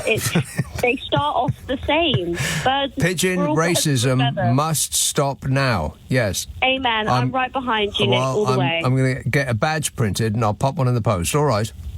All right, thanks so much. Thanks a lot, Laura. Ta-da. 0345 6060 973. Chris in Stubbington says, no, I had done that one. Talia says, didn't you watch the Queen's funeral? They broke her wand and put it on her coffin. That's what stopped the magic. Meghan is good looking, but William and Harry are about the same. Harry is liked because of his personality, not his looks. Okay. No, I think that Hazard and Sparkles were the interesting ones. I mean, Wills is a bit, I don't know, what's the word? Boring! Yeah, he's a little bit boring. Let's be honest. A bit dull. And the press were just desperate for Hazard and Sparkles to put the glamour back in, the star wattage back into the family. And they didn't play along. And the press are still absolutely spitting feathers. Oh, here we go with the birds again. Spitting feathers they are. Furious still. trying to rip them down and break them apart as best they can. For the lols. and the clicks. That's exactly what that is. Austin says, you're spot on regarding the White Album. It should have been a single record, and it's badly produced too. Well, they were all badly produced until, what's his name? Not produced. No, I don't mean produced. I mean, what's the thing where not edited, not produced, it's mixed. That's it. They were badly mixed. They were experimenting with stereo at the time, I know that. But, when you put all the vocals over on one side, it just doesn't sound right, does it? It sounds just odd, particularly on headphones. It sounds terrible. And so they had them remixed by, what's his name's son, and they sound fantastic. I mean, they really do. And that guy, either that guy or Adrian... Oh, God, no, I've forgotten what his name is. Adrian somebody. It used to be Porcupine Tree. Adrian somebody had a new album out, or newish album called The Outlier, which is bloomin' marvellous. They remixed just loads of people, including all the Yes back catalogue and stuff like that. All those old albums, they need to get redone, because I think I mentioned this a couple of weeks ago. If you listen to them on a good stereo, they're not in the room, they're in the speakers. They don't come out at you. Whereas new mixed music does. It's like right in your face. But you listen to like Physical Graffiti, for instance, which we talked about earlier on, and it's just way over there. Like they aren't here. They're not present. So somebody needs to get in there and do whatever magic is involved with bringing them right up to date. Because the thing to do with the Beatles, which involved an enormous amount of electronic... prestidigitation, then they can do it with something that you've got all the separate tracks on the masters, because the Beatles records, I think they were all in one, weren't they? They weren't recorded on 65 channel desk. They're just in one stereo mix. Very, very hard to redo that. So if they can do it with that, then they can do it with everything else. David Bowie's back catalogue needs to get done as well. 0345 6060 973. Let's have Sleaford. Sam. Hello, Nick. Sam. I'm ringing about this door that cost £9 million for the House of Lords. Yes. I just wonder why they couldn't just have one from Wicks like the rest of us. Yeah. Like one of those plastic ones with a bit of glass in that's a bit, so they could peep through it when someone comes. Right. And they can have a doorbell on it. Uh-huh. Why can't they have the same as the rest of us? Why's it got to cost £9 million? They could have a doorbell like I've got a doorbell. Yeah. This is what my doorbell actually sounds like. It's the least embarrassing of the available choices on that electronic doorbell I bought. And it's I cringe every time somebody comes to the door and rings it, because they must think, what an idiot, that's his doorbell? They probably think it's the House of Lords. Yeah, they probably do. Yeah, they just got lost. And where am I? Yeah, House of Lords. Yeah, I did that thing about the Wicks door, Sam. You must have missed it, but better late than never, I suppose. Yeah, you did, and I thought, well, why can't they have a Wicks door? Right. Is what I thought. Yeah, they could have got the job done for about 50 quid. Instead, it cost 9,600,050 quid. Yeah, and that money could have helped support the disabled. Yes, or they could have just used it at the bar. Yeah, oh yeah, that's true, yeah, they could have spent it on their food as well. Yeah, precisely, that's true, yeah. Cabs back and forth to expensive restaurants, yeah. Yeah. No end of things they could have done with that cash. All right, thanks a lot, Sam. Nick Abbott on LBC. Call 0345 6060 973. Okie dokie. 0345 6060 973. Derry. Hello, James.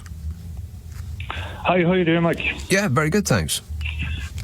Hi, I wanted to get back to the music thing. The music thing? Yeah, well, I was born in 1990, and I pay homage to the likes of Pink Floyd, The Doors, Black Sabbath, AC/DC. I'm a guitarist myself, playing in a band. Yeah. Am I speaking too fast? Not for my brain at the moment, but I'll let you know if you get if your speed increases too much. Okay. I just wanted to say there's bands that really inspired me, like Nirvana, Rage Against the Machine, Pearl Jam, Ocean Colour Scene, Oasis. They've not been mentioned, but I'm really surprised by that, you know. Well, it's not a music show. I mean, we're not listing bands in order of importance, but if we did, none of the ones that you just mentioned would actually make the grade, apart from maybe Nirvana. Right. What about rap music? Can I just throw that out there for listeners? Yeah, what about rap? What about rap music? Yeah. It's brilliant. It's amazing. Wu-Tang Clan. Yeah. Okay. Well, don't push me, James, because I'm close to the edge. Edge? Yeah. I'm trying not to lose my head. Yeah. Yeah. Okay. All right. Thanks for the list. It's not a music show. I mean, we talk about music every now and again, but it's not the it of it. But thanks, James. Another James says, "Oh, give Don the Nobel Prize. Pack him off to Oslo and lose him in a fjord on the way back." Michael says, "Correct. Nothing works in England. Nothing starting with the government. PPE, HS2, etc., etc. Unfortunately, the UK are useless." Well, you're mixing up England and the UK quite liberally there, Michael. Which is it? Both. And Tricia in Edinburgh says, "Nick, I think the country started to go to hell in a handcart when British people started talking about somebody passing away. Or worse, still just passing instead of dying. Appalling! ! Says Tricia, who seems to be very exercised about that whole other words for death thing. And Ian in Hanwell says, "Hi, Nick, as you've become the soothsayer of news lately, what with your bingo coming up, Trumps, do you have any foresight on the start of World War III? I have 2 tins of custard on the turn. Should I give them space in the bunker?" Well, yes, as a matter of fact, I do. This is one of the many stories that I wanted to get through tonight, but I haven't had time because, we've been up to our eyeballs with the issues. This was in the Mail yesterday. As fears of all-out nuclear war intensify, scientists are sounding the alarm that the decision to launch a catastrophic strike could soon rest not with world leaders, but with a machine. In a stark warning, the Stockholm International Peace Research Institute, or SIPRI, an independent group that monitors global security issues, reported that the decades-long decline in global nuclear arsenals has come to an end. Instead, nations are now modernising, expanding and deploying their stockpiles at a rapid and alarming pace, signalling the onset of a new high-tech arms race. Because what the world needs now is war, sweet war. It's the only thing that there's just too little of. While AI and similar technologies can accelerate decision-making during crises, scientists warn they also raise the risk of nuclear conflict through miscommunication, misunderstanding, or technical failure. This is what the report said. In a nuclear standoff, decision-makers often have only minutes to assess threats and respond. But AI systems can process vast amounts of information in real time, potentially aiding faster decisions, but possibly at the expense of caution. Caution? Well, that sounds like woke, liberal, loser, lefty talk to me. The director of the Stockholm International Peace Research Institute, Dan Smith, said, "We see the warning signs of a new nuclear arms race at a particularly dangerous and unstable moment for geopolitics." He said if the decision to launch nuclear weapons is ever fully handed over to AI, we'd be approaching true doomsday scenarios. Correct. And that's when the system begins to learn at a geometric rate. It'll become self-aware. And in a panic, we'll try to pull the plug and it'll launch its missiles to stop us doing that. But that will only happen if humans are removed from the decision-making process, or some incompetent, power-drunk, tangerine toddler appoints an alcoholic TV show human as a Secretary of Defense in charge of the biggest stockpile of nuclear weapons on Earth. Oh, shut up! According to this report, an estimated 12,241 nuclear warheads are currently held by 9 countries. Yeah, that number's right. 12,241. And those countries are US, Russia, the UK, France, China, India, Pakistan, North Korea, and Israel. Nuclear powers, including the US and China, are ramping up production of new, more sophisticated weapons at a faster pace than they are retiring older stockpiles. And this bloke, Dan Smith, the director of the Stockholm International Peace Research Institute, warned that incorporating AI into nuclear launch systems could significantly raise the risk of accidental war.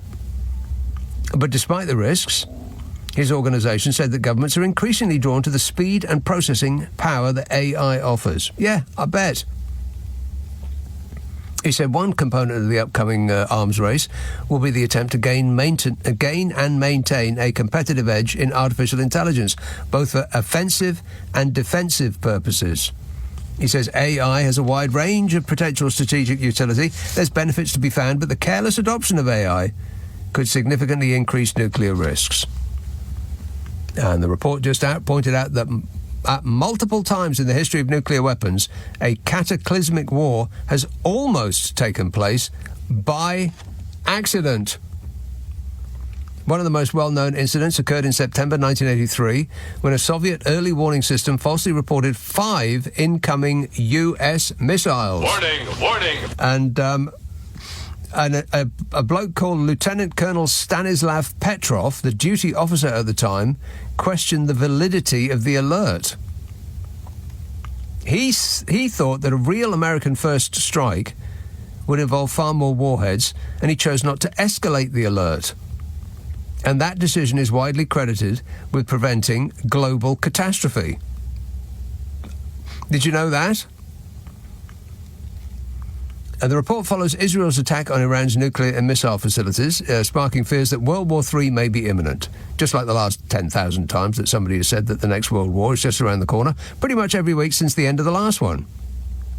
And if we let AI take any decisions, then the fate of the human race is going to be decided by a coding error, or a software crash, or a glitch in the Matrix, or because some school kid hacked into the Defence Department computers looking for a video game and thinks he's playing chess but is really playing the game Global Thermonuclear War.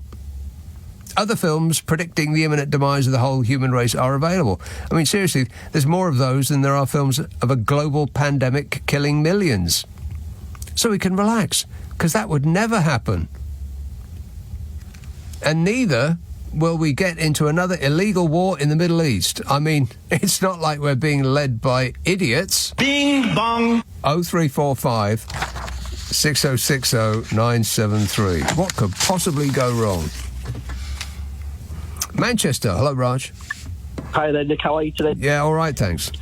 Good. I've got 3 things, really, and I'm going to put it in priority order. Number 1, how's your toilet anyway now? It's working just like a toilet should. Good. It's all copy. The builders or plumbers didn't use it before you. No, they did not. Glad to hear that one. That's number 1. Number 2, did you know the Beatles song "Hey Jude"? Yeah, the original lyrics for that was "Hey Jules," as in reference to Julian Lennon, as in Lennon's son. Yeah, did that come up during the Apple, the Get Back? You know that the Get Back documentary that lasted about 8 hours or something. It was them in a studio. They were chit-chatting away. I think, yeah. I'm not a fan of the Beatles, if I'm honest with you, Nick. What? Neither was I until relatively recently. I mean, I sort of poo-pooed the Beatles my entire life. I thought they were. Same here. I thought that they were overrated. What? Yeah, that's what I used to say until I forced myself to start listening to them, and then I thought, you know what? I'm an idiot. No, Nick, you're not. Hey, what you should have done is now what you can't be is like Queen. Now that is a proper band. A bit too overblown for me. No. Yeah, I'm afraid so. Yeah. Anyway, the last one, the most least priority one. Do you know, I think the Iranians have missed the trick here, you know. Mm-hmm. What they should have done is just asked AI how to make a nuclear bomb. Surely that will know it. Yeah, I don't think it's the knowledge that's the problem. It's the actual making it part that's the issue. Yeah, but it'll tell them how to do it, how to enrich it quicker or whatever. Everyone else has been able to do it all these years. I mean, the Americans and Russians, we've done it for how many years? 30, 40 years? Oh, that's right, yeah. Well, maybe give them a call, Raj. How difficult could it be? If you just hold there, I'll put you through to Iran. All right. Okay, thanks a lot, mate. 0345 6060 973. He's just trying to help. Judy in Connecticut says, Nick, you said Donny's squeaky tanks bulldozed the Kennedy Rose Garden. It was actually Melania who removed it during the first ghastly term at the White House. Now there's a concrete platform with 2 huge US flagpoles. I suspect the new plan is for the famous rustic statue of Melania in Slovenia to be airlifted into position between the flagpoles, a fitting tribute to Donny's wife and Lurch's mummy. Well, what were they concreting in then just the other day? I mean, I thought that was the rose garden that was being removed in order to put down concrete, because, that looks better. How are they allowed to do that, apart from anything else? I mean, they're not permanent residents, although, they might actually be permanent residents. I mean, at this rate, does anybody actually think America's going to have another election? My money's on no. Gabriel in Hackney says, evening, Nick. My girlfriend's alarm clock in the morning is Bungalow Bill by the Beatles. Ooh. I often find myself scrabbling on the floor, half asleep, trying to find her phone in the hope that I can turn it off before the horrifically triggering verse kicks in. That's horrible. What a way to start the day. Dreadful. I mean, really. Of course, it would get you out of bed, that's for sure. I mean, you don't want... maybe you do want to start the day with something, that's quite relaxing. Like that. I mean, that would be quite a nice ring to have on your alarm, wouldn't it? Something like that. It could start very, very quietly and just build up into a sort of like a soft crescendo to ease you into the day, as opposed to blasting you into the day with Bungalow Bill by the Beatles. That's horrible. Why did you choose that? I think you need to get yourself a new girlfriend, Gabriel. I mean, I'm not trying to break you up or anything, but, she's had her chance and she blew it. 0345 6060 973. Text 84850. Email nicka@lbc.co.uk. And if you're on WhatsApp, it's the same number as the phone, 0345 6060 973. I'll be back after the new news with more excellent relationship advice. And what will save the planet? And it's...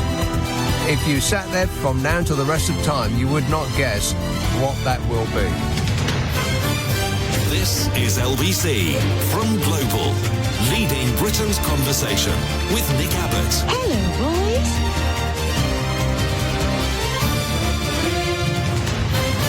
Anybody care what this guy thinks? No! Jim in Whitehaven... what? Jim in Whitehaven says, hi, Nick, your spider advice sounds like a hand. They can't hurt you. Yes, Jim, they can. And it is kind of like a hand. It's the best thing. I mean, if you really don't like spiders and you don't like the idea of, dealing with them, then having them at arm's length, at twice your arm's length, is just the best. It's like a grabby thing. I'll describe it again. It's got nylon filaments on the end, and they close around the spider and keep it secure, but they don't kill it. And then you take it and you open the thing, and it drops outside, and it scurries away to do whatever spiders do in the dark. But because it's so far away from you, you don't get that feeling of ick. I thoroughly recommend them. Beckenham, hello, Phil. Hello, mate. It's all gone a bit weird since I got in. You were talking about music, and then it's gone all serious. I've just been to see a great band tonight, Kid Creole and the Coconuts. Was that at the Roundhouse? It was bloody fantastic. Phil, I'm very, very upset. I can't tell you how upset I am. I could have gone to that gig, but it's on a Saturday. Yeah, I know.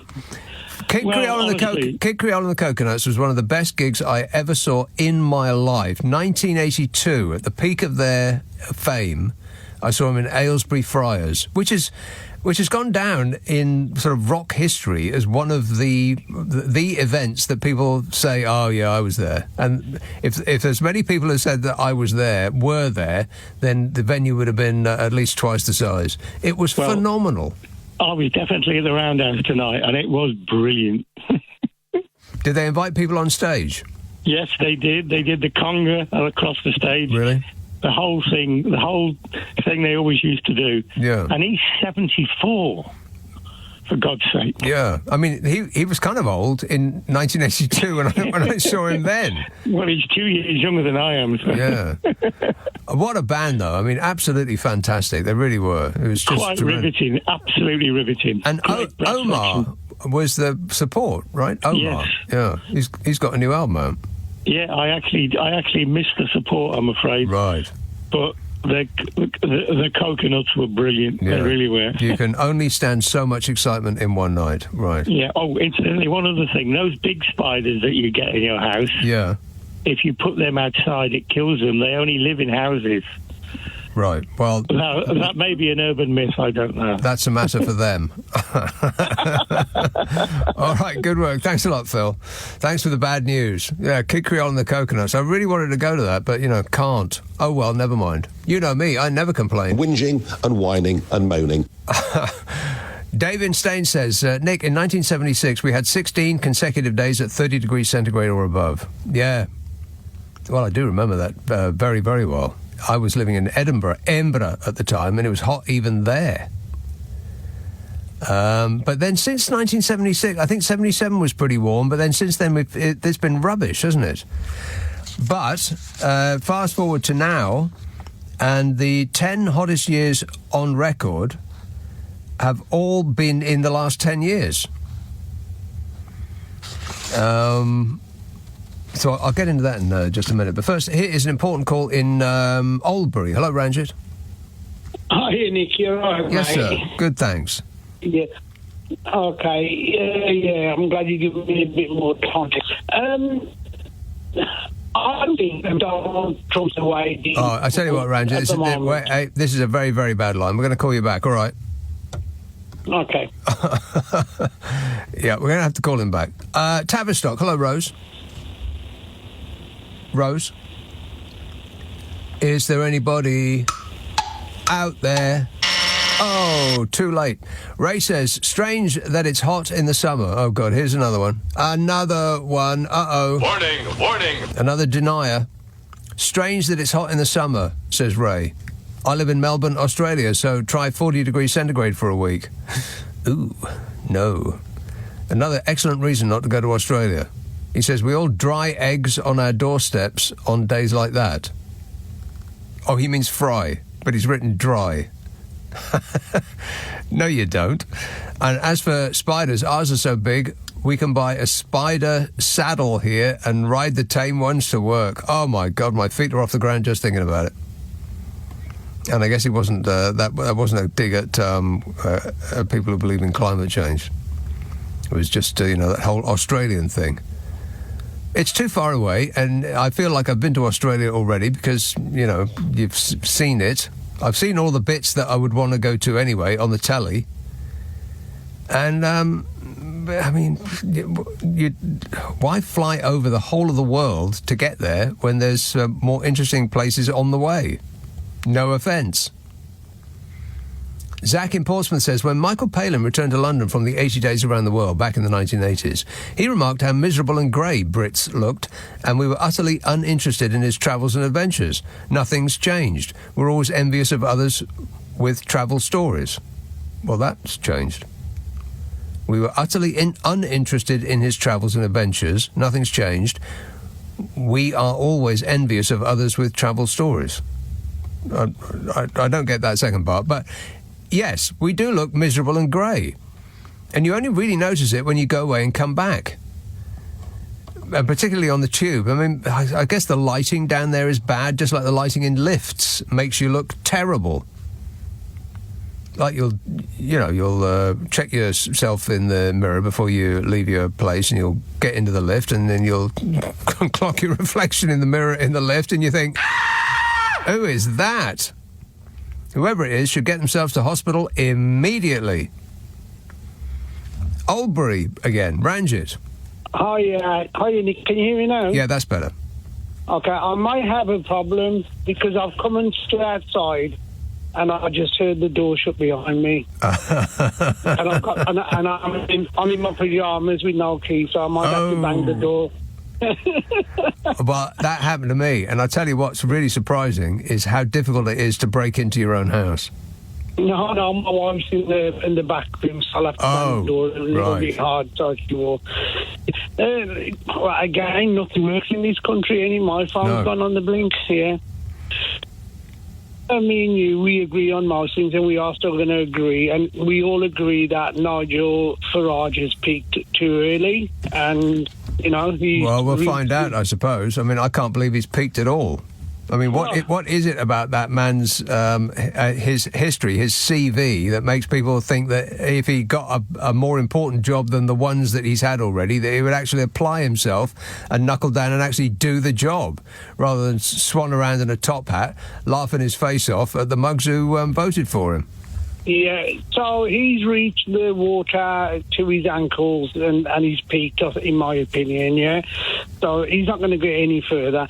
And Donald Trump, I think it's too early in his election cycle, right, to start a war, because he would have had to pass the midterm elections, right, before he started a war. To think, you're assuming that there will be midterm elections. Well, if he starts a war now, Nick, right, and he goes in with Israel, right, and the reason he's got the 2 weeks, probation to think about what he wants to do is to see how many mates he can collect together that are going to go in with him. That's not it. He just says 2 weeks because he's always said 2 weeks about everything. Everything's going to be in 2 weeks. I'm going to have a tremendous health plan for you in 2 weeks. I'm going to do this and that. And it's always in 2 weeks. There's no plan. There's no strategy. There's nothing like that. He is strategy free. There's no strategy. I have no strategy. There's zero strategy. Zero. Yeah. And this thing about where you're on about, where they're flattened out, wherever the statues are, I think he's going to bring in a statue of Melania to, rival the Statue of Liberty. Yeah, and have his wife there, right, and say, look, the French give us a Statue of Liberty, and the French might have it back and say, listen, mate, we don't like you anymore. Well, Can you have it back? I think that the French will repurpose it and bend the statue over at the waist, and the statue will have its head in its hands to accurately reflect its current situation. The funniest thing as well, I read on the internet, and I think I don't know if you mentioned it, or one of the other presenters, Pakistan's nominated him for. You know what? He's probably bought Pakistan. With the debt that they're in, he probably thinks, if I get exiled from America, I don't know who the current Prime Minister of Pakistan is, right? But he's probably told him, you know what, if I get exiled, I'll bring all my money with you, right? And this is no disrespect to any Pakistanis, because I'm from Indian origin, right? I know the way India and Pakistani works, right? They work for the biggest bidder. Whoever gives them plenty more money, that's who they go with. Well, that's not India or Pakistan. That's everywhere. It's a bit more prevalent in India and Pakistan. Well, I'm not sure that's right. Well, we're like that here, up and down. It's just that we slather it over with an air of superiority and constipated manners, so it doesn't look crooked. Yeah, years ago, there was a guy that was really high up. I used to be a market trader, so I used to stand in, I won't name the place. He was very high up in the council, and he was a very educated fellow from, I think he was somewhere, might be Nigeria. And he used to talk to me on his lunch break, and he said to me, right, he says, in India and Pakistan, any country in Africa, he says deals happen above the table where briberies happen. Because the only thing is, in this country, bribery happens, but it happens under the table. Yeah. Right? Under the table in a gentleman's club in Pall Mall. That was 30 years ago. But now we can see it happening right in the public eye, can't we? Now, all these PPE equipment things and everything. Yeah. And in America, Donald Trump's making a reality TV show about it. His entire presidency is a reality TV show called The Grifter. I mean, like now, really, Starmer should join in and say, listen, Donny, do you want to do any deals with me? Yeah, okay. Well, I'm sure it's going to come down to that. I mean, the deal that we've got is apparently going to make medicine in this country much more expensive. Yeah, but the dinglings here are on the increase at the moment, and I think in America, the dinglings, some of them, have started to realise how they've actually been shafted. Yeah, a few. I mean, because people have joined a cult in America, persuading them that they've made a mistake is going to be very, very difficult. I'd say that they're lost, really, to the cause, because to admit that you've been had is people just don't want to do that because it makes them feel silly or stupid, or whatever word you want to use. So they refuse to admit, even in the face of all the evidence, that they've been had. I'd love to see what happened to Nigel Farage on this birthday parade, because I've tried to look up if he was there or he wasn't, right? And I don't think he was. I don't know if any of the listeners can enlighten me on it, right? Because you know what, you know when he got shot on that ear, right? He flew across the Atlantic. He went, I had to go and see my friend. My friend, yeah. Did you see him? Oh, no, he's a bit busy. Yeah. What was he doing? He put a plaster on his ear. You know what? I tell you what. Every day, right, it's amazing what people come up with, right? And your fan club is getting bigger and bigger, mate. You know what? I think you need to be careful because you don't sit by a window. No. Yeah. Don't sit by the window and don't take any plane rides. Yeah. Okay. But you know Donald Trump, right? He loves seeking compliments. That's what I've noticed about him. He loves to have a compliment, right? The only thing he likes more than compliments is money. Well, with money comes compliments, doesn't he? And I can see him buying Pakistan anyway. So to all my Pakistani brothers and sisters, you know what? You can have the orange. Right. Okay. All right. Okay. Well, I hope you get back into your house, Ranjit. Thanks a lot, mate. 0345 6060 973. I've tried to get it into my house, having locked myself out in the middle of winter. But then I have mentioned this at length on this show before when it happened. And for full details, you're going to have to try and find that old show. Nick Abbott on LBC. Call 0345 6060 973. Oh, hello there. Very nice to meet you. Yes, nice to meet you too. Kevin in Clevedon says the Beatles had signed a contract in 1967. The contract called for them to record a particular number of songs until 1976. Putting 30 songs onto their White Album fulfilled the contract, which meant that once they issued the double album, they were not bound contractually to record any more songs had they chosen not to. That's why there's all that stuff on it. Is that true? Because that's what I thought yesterday. I mean, that's a thought that I expressed yesterday. It did sound to me like a contractual obligation album. And my thought was that maybe they'd been obliged to release 2 albums, and to get around that, they thought, well, let's just release a double album, and then that will be the end of it. And was I right? Is that correct? Because that certainly would explain it. Andy in Horsham says, hi, Nick. Donny's military parade reminded me of a recent Rotary Club event at a local fete, but with the addition of best drone in show. And Mark says, why can't we aircon the tube? Cost? Nowhere to pump the hot air. Surely it's possible somehow. Nowhere to pump the hot air. That's a very confused couple of lines there, Mark. But let's just go with the first sentence. Why can't we aircon the tube? I thought they'd done that already. I thought at least one of the lines was air-conditioned. I tell you what, I was stuck on a train. So stupid, taking a train on one of the hottest days in the year. I was blooming asking for it, and I got it in large amounts.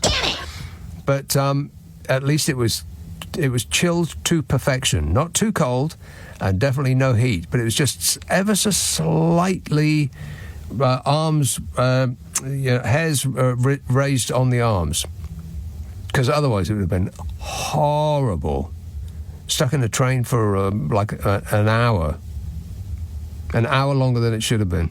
It just seemed to go on forever. And that's when I listened to the White Album by the Beatles, which I didn't like. Whinging and whining and moaning. Let's have Colchester. Hello, Judy. Hello, Nick. I came up to bed just to hear you talking about spiders. Oh, yeah. And I was reminded of my dear friend. She was a neighbour, and she lived with her elderly mum and dad. She never got married, so she lived. And when they passed away, Audrey was absolutely petrified of spiders. She hated them with a passion, and for that she had every conceivable contraption, old wives' tales, the conker in the corner of every room, you name it, she had it. That doesn't work. Conker in the corner, that does not work. No, it only, the only thing is if you accidentally stub your toe on it, but, anyway, when she passed away, she had no family, and I'd become her power of attorney, and it fell to me to empty her house, and when I emptied her house, it was full of spiders. Oh. They're everywhere. She never knew, thank goodness. But, bless her heart, she just, she saw it advertised, you get little booklets inside a TV mag, that sort of thing. All these contraptions, she tried them all, but obviously that they never worked. But that's a fond memory I have of my friend, so you've raised that in my mind tonight. Sounds like a terrifying memory to me. Well, she was a special person that came into my life, and any time there's a mention of spiders, I think of her. An old house that I used to have had a basement, and just outside the basement there was this. It was really odd. It was a spider's web, but it was a very particular sort of. It was like a claggy spider's web. It was all sort of coagulated together, and I thought, what is that? And I gave it a poke. And hundreds of tiny little spiders fell out of it. Oh, my God, it was like something out of the Alien monster. We're all going to have nightmares now. Yes. I did have one. You get what I call the feathery ones, the very fine legs. I don't worry about those. No, they're all right. Yeah. I get the cup and put over it and put it outside. Right. But fairly recently, I came up to bed one night and I moved my pillow before I got in bed, and there was this, and something moved. Oh, and my God. And it went down the side of the bed, in between the bed and it started to go across the floor, but it stopped. And I was in no man's land.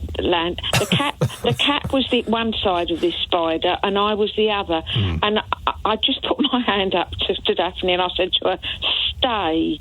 To the cat? I said to her, "Stay." And she looked at me, and I knew I had some books in my bedside cabinet drawer. Yeah. So I very smoothly opened the drawer, casual. And all casual up. I didn't really want to kill it, but I didn't have an option. So I dropped a book on it, and then for safe measure, I put two more. And then I went to the airing cupboard and got a bath towel out and put that over the top. Right, and then set fire to your house and walked away. Job done. The cat looked at me as much as and I go to sleep now. Right. But but there you are. So it happens to us all. Right. Well, I will restate my case. This spider grabby hands thing is one of the best inventions that has ever come into my life. It's about 2 foot long. It's got nylon filaments on the end which close over the offending item, and then you can take it outside and throw it away. And it doesn't kill it. And hopefully a bird will then find it and give it to its young.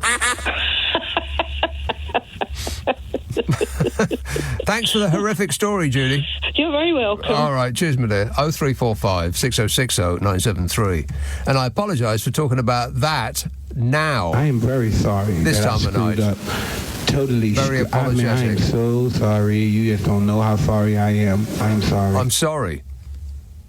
It's not my fault. This show was like this when I got here. Hackney. Hello, Gabriel. Evening, Nick. Can you hear me? Yeah. Loud and clear? Go ahead. Perfect. I think it's the Elizabeth line that has aircon on the network. But yes. The central line is nicknamed the central heating line because it often hits over 40 degrees. Well, my glamorous assistant has given me full information. I have a full detailed report. The following tube lines have air conditioning. The Circle line, Hammersmith and City, the District and the Metropolitan line. So they're all the subsurface trains. So they go out of...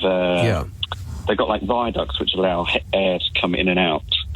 They also have most of their... most of the miles are up outside, aren't they? Yeah. No, not that. The Circle Line. The Circle Line is all underneath, surely. I think so, actually, yeah. Because it shares the tracks with the Hammersmith and the District. Yeah, the District Line is... most of that's up on outside, on the surface level, yeah. Thanks for your relationship with advice. Luckily, my girlfriend isn't here listening tonight. Yeah. I don't know if she wants to listen on catch-up. No, don't. But it is a horrific song for an alarm clock. I think she's just done it deliberately just to make me get up and make the teas in the morning because... Well, if there's anything that was going to make you get out... I mean, presumably it's on her phone, right?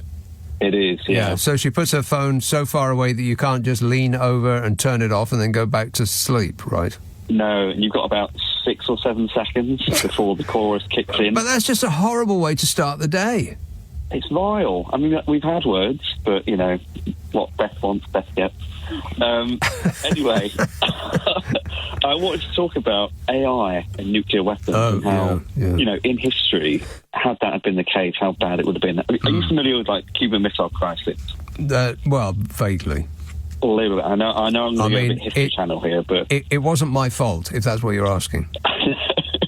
But there's a very famous story of Vasily Arkhipov, who was a Russian... I think it was in the Russian submarine, and a US ship was dropping kind of warning bombs during the heat of the Cuban Missile Crisis. And 2 out of the 3 people on board were saying, this is World War III, we've got to launch. Yeah. And he was the person who said, no, let's wait. They had no communication with Moscow. Right. And it was his decision that, he's nicknamed the man who saved the world. Now, just imagine if an AI bot was the decision maker there with no critical thinking, no awareness of history or different matters. Right. AI can't make that decision, surely. It can't even drive a car without crashing on its own. Correct. But if the technology is available and it can show that it can think faster than a human being, then one or other of the countries is going to use it, and that will force the other countries to use it as well. And then pretty soon the fate of the human race is going to be in the hands of a robot. Affirmative. Yeah. Ever more mutually assured destruction. I mean, the Cuban Missile Crisis, you got to give the Kennedys and even Khrushchev the credit of being aware of the gravitas of the situation they were in. What have we got now? We've got a guy who makes a decision in a split second. Well, rightly yes, or wrongly. That's right. But at least he doesn't have immediate the immediate ability to launch the weapons. But if we give it over to artificial intelligence, then it will misunderstand its mission because we, stupid humans, won't explain it precisely enough. And this has already happened. I mean, I've mentioned several times that they had an AI simulation, and an operator was operating a drone that had a bomb on it, and it was supposed to take out an enemy position. And the drone was given points for a successful mission.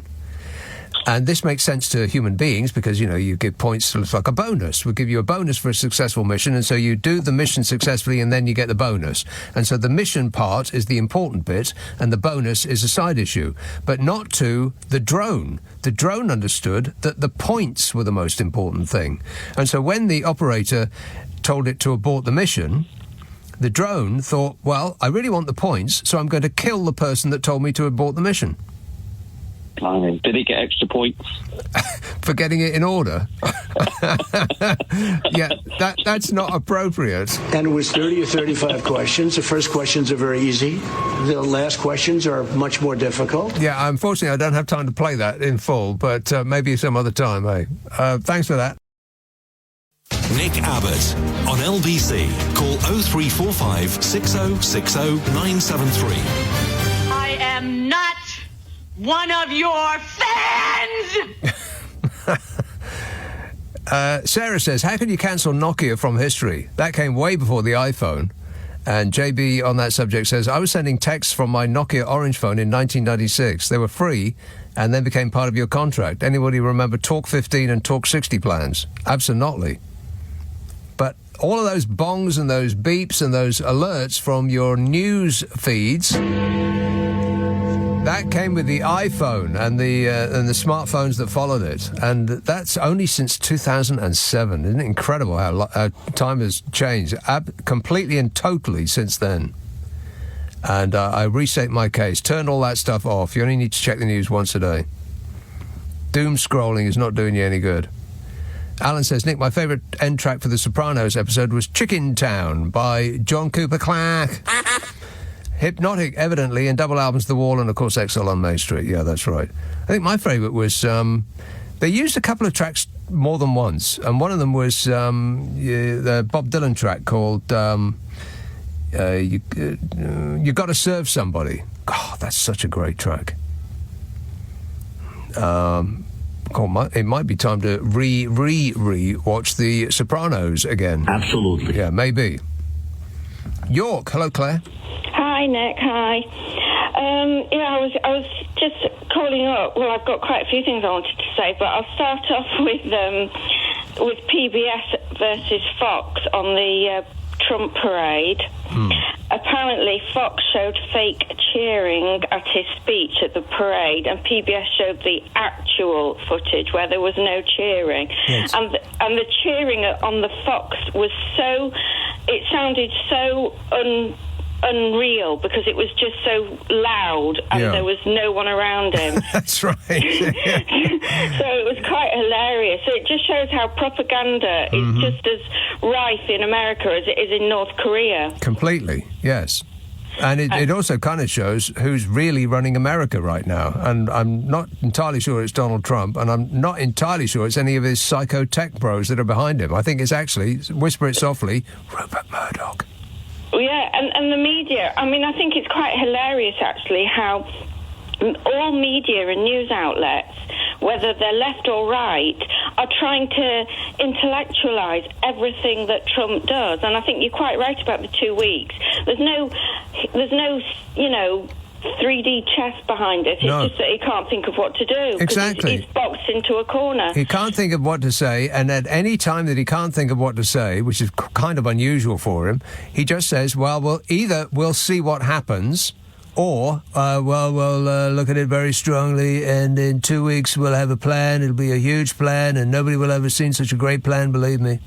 And on the night he left Davos early, The Guardian was writing, Trump's left early because he's negotiating some ceasefire. And then two hours later, he was on Twitter saying, no, I'm doing something bigger and better, and that bigger and better never came. Well, the bigger and better was erecting 2 flagpoles. Oh, please, you've got to allow me just to repeat something that Sarah Smith said on BBC about that was just, I couldn't believe my ears when I heard it. She's the American, or she's British, she's Scottish, she's actually the daughter of John Smith, the Labour leader. Right. And she was on the BBC reporting that night, and this is word for word what she said. I had to write it down because it was so hilarious. She said, the world is waiting to see if the US military will join Israel in its attacks on Iran. While at the White House, Donald Trump seems fixated on his erection of a flagpole. Blimey.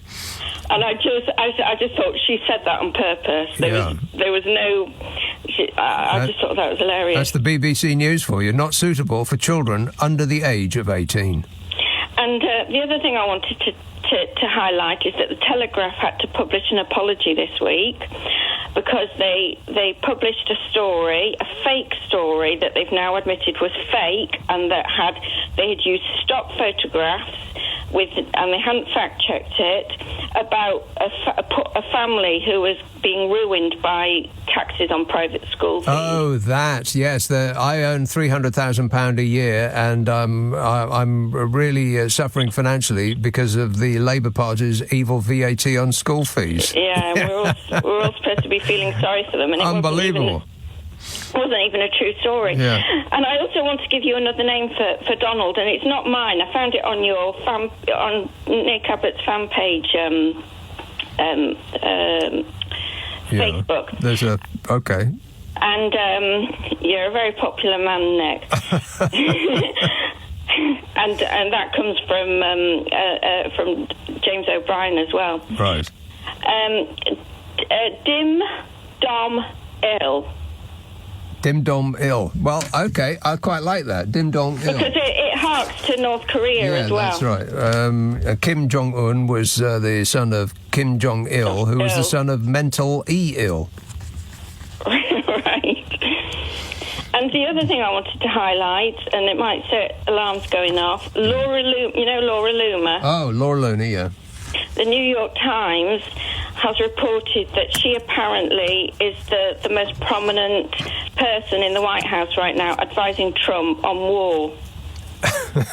And she is pro going into Iran. And she's an influencer. I mean, what does she do other than to take selfies? I mean, she's an influencer, right? Whatever the hell that means these days. Well, she's influencing war. Yeah, right. I'm afraid to say. Well, I would be amazed if it didn't happen, and I'd be amazed if we didn't just toddle on behind America as we normally do, like a lapdog. Well, the problem is that Trump is backed into I mean, Netanyahu is very masterfully put him in a corner. It was a piece of cake. It didn't really need to be masterful at all. I mean, it's very easy to get the best of Donald Trump. Piece of cake. On Fox News, also the New York Times reported that Trump was watching Fox News last weekend and was getting aggravated by the fact that Israel was getting all this praise for their first few days. Yes. And that's what made him change his mind wanted to take some credit for it. Yeah. All right, thanks a lot, Claire. Cheers, my dear. 0345 6060 973. Marwan says, I was so surprised your prediction came true on Trump using the army and tear gas on his people. How'd you know, Nick? Well, blooming obvious. And I'm not ticking that box off on my Trump bingo card yet. Him telling his people to shoot into crowds, because I'm not sure that's actually happened. Because tear gas and rubber bullets don't count. I mean real bullets. He is going to have his people kill a large number of protesters because it's just going to make him lose face. All of these protests, getting much bigger crowds than he can generate now. Even for a blooming army parade, he couldn't generate anybody. They hate him over there. And that is just about the most important thing to him, to be seen to be winning. I mean, in many ways, he's still this unpopular little kid who's a disappointment to his father and is desperate to be accepted by the cool kids when he's never had that. And that pretty much defines him as a person. He is always trying to get back at those cool kids who didn't want to hang out with him. And he wants to be seen as a success. But he isn't. I mean, he's successful at persuading the gullible. I mean, he's pretty good at that. As a con artist, pretty good. But as a successful businessman, just terrible. I mean, his record is abysmal. If he didn't have quite that much money, if he didn't have that much of his daddy's money behind him, he'd been in jail years ago. But instead, he is the world's most powerful human. What a way to run a planet, eh? Dreadful. Shocking. 0345 6060 973. Let's see. Hayes. Hello, Jason.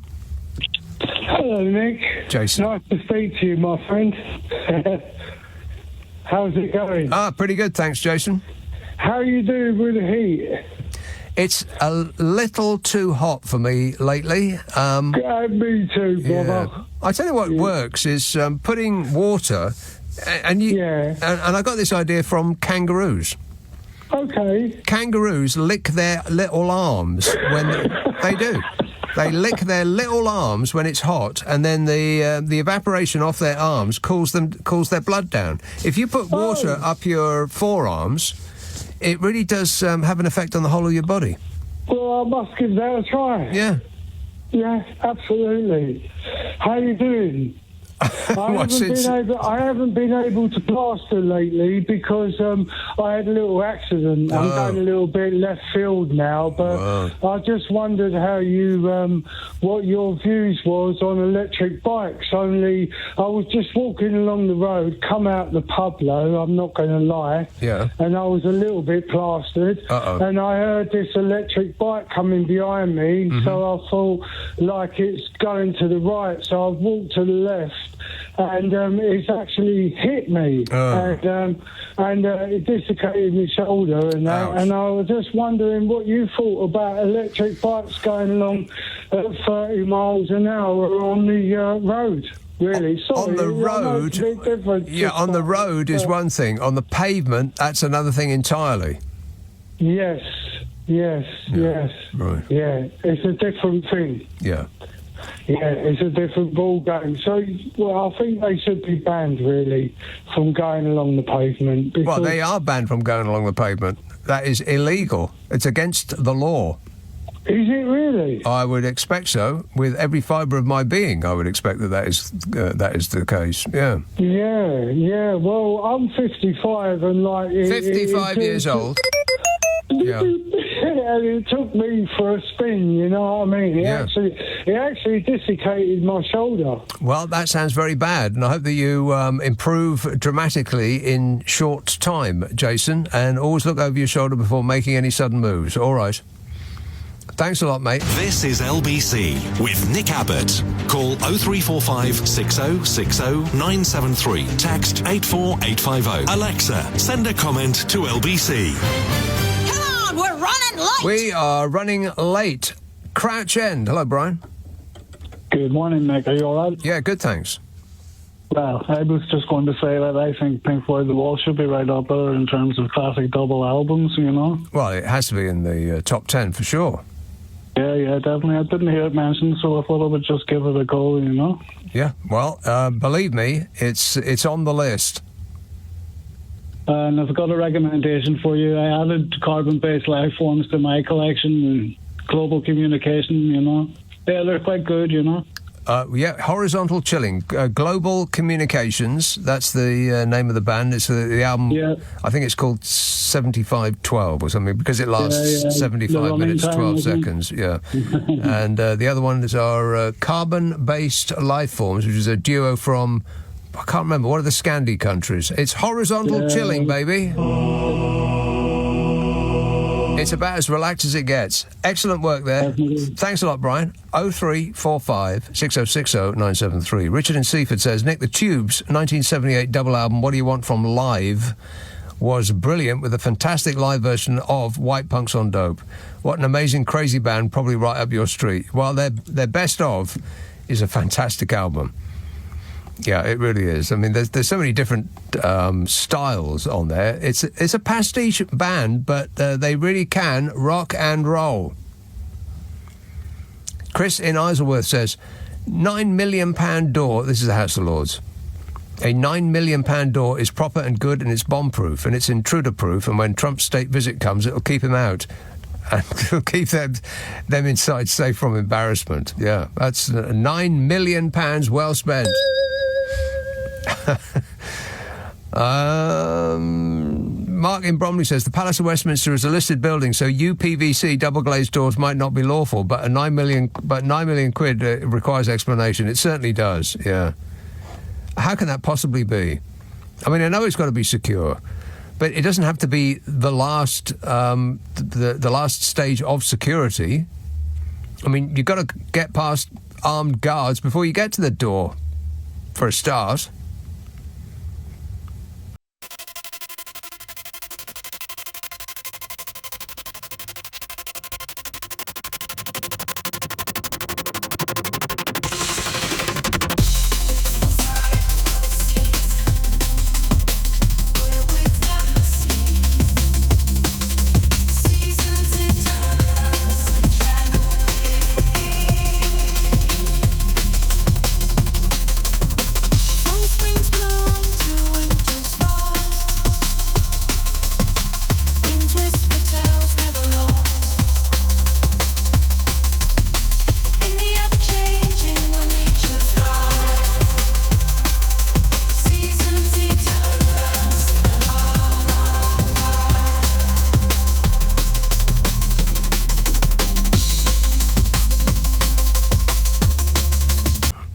It just makes no sense. But, nothing does. Nothing makes any sense. How much are they spending on on tarting up the Palace of Westminster anyway?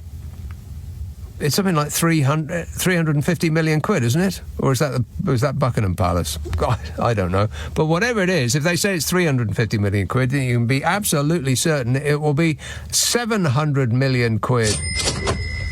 And we'll just have to pay for it and smile while we're doing it. Thank you, sir. May I have another?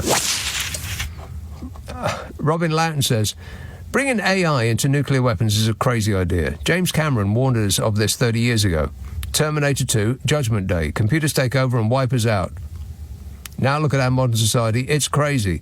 Yeah, there's so many times that films have told us what to do and we keep ignoring them. Like before COVID came along,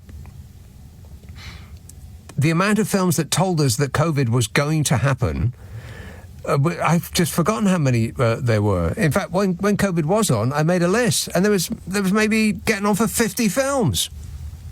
Practically every other film that had come out of Hollywood, for as long as anybody can remember, was something about some microorganism getting out and infecting the human race and turning us into zombies or whatever it was. They told us over and over and over again, and still we did nothing. In fact, the catastrophic clown show at the time, just before COVID hit, he disassembled the organisation that was tasked with preventing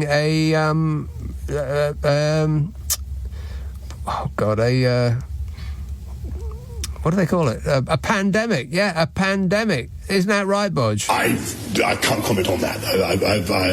I'm not commenting on that. Thurrock, hello, Slamour. Hi, Slamour with an F place. Slamour. Yes, sir. Morning, Nick. How you doing? All right, thanks. I've got a quick music trivia for you, not Beatles related, but do you know the real reason why Michael Jackson and Prince never got along? I didn't know that they didn't get along, so I don't know the reason, no. Okay, so there's a concert in 1983, James Brown concert, and Michael Jackson is Michael Jackson at that point. Prince is, I think, on his third or fourth album, but he's not quite Michael Jackson level. So James Brown brings Michael Jackson on stage, kind of have a little camaraderie going on. He performs one song, takes a pause, and in transition, Mike whispers to him in his ear, listen, there's, Prince is out there. I don't know if you've heard of this guy. I'm pretty sure you have, but people think we're the same because you bring him on stage. He's really talented. Just let him show his talent. So, all cordial and respectful. So he's like, yeah, sure. James Brown finishes one song, lets Michael do his thing. Does another James Brown song, then he introduces Prince. Hey, there's this guy, but Prince out there. Prince comes on, ovation. Lets Prince do his thing. He goes absolutely insane with the guitar. There's at one point Prince is performing and he takes a bit of a stumble, and as he's falling off stage, he hangs onto the stage prop, which is like an old kind of noir 1920s old British looking lamp, is the best way I can explain it. And he's hanging on and he's slowly falling on to the crowd. Nothing happens. People don't really make anything of it. I mean, it's the 80s. They probably thought this is part of the kind of set and interaction with the crowd. Night finishes, everyone's kind of going home, and I don't know how or why, as they're leaving, Michael Jackson's actually waiting with his mum. His mum was backstage, and Prince is in a car, and as they're going, Mike is like to his mum, hey, that's that guy, blah, blah, blah. And Prince allegedly tries to run them both over. Why did he do that? He thought that him and James Brown set him up to make fun of him with the stage thing. I'm guessing there must have been some sort of intoxicants involved beforehand, but yeah, he thought it was all a setup. But Michael the whole time was trying to kind of bring this guy up, but also show his own individualism separate from him, So you're saying that Prince tried to kill James Brown and Michael Jackson?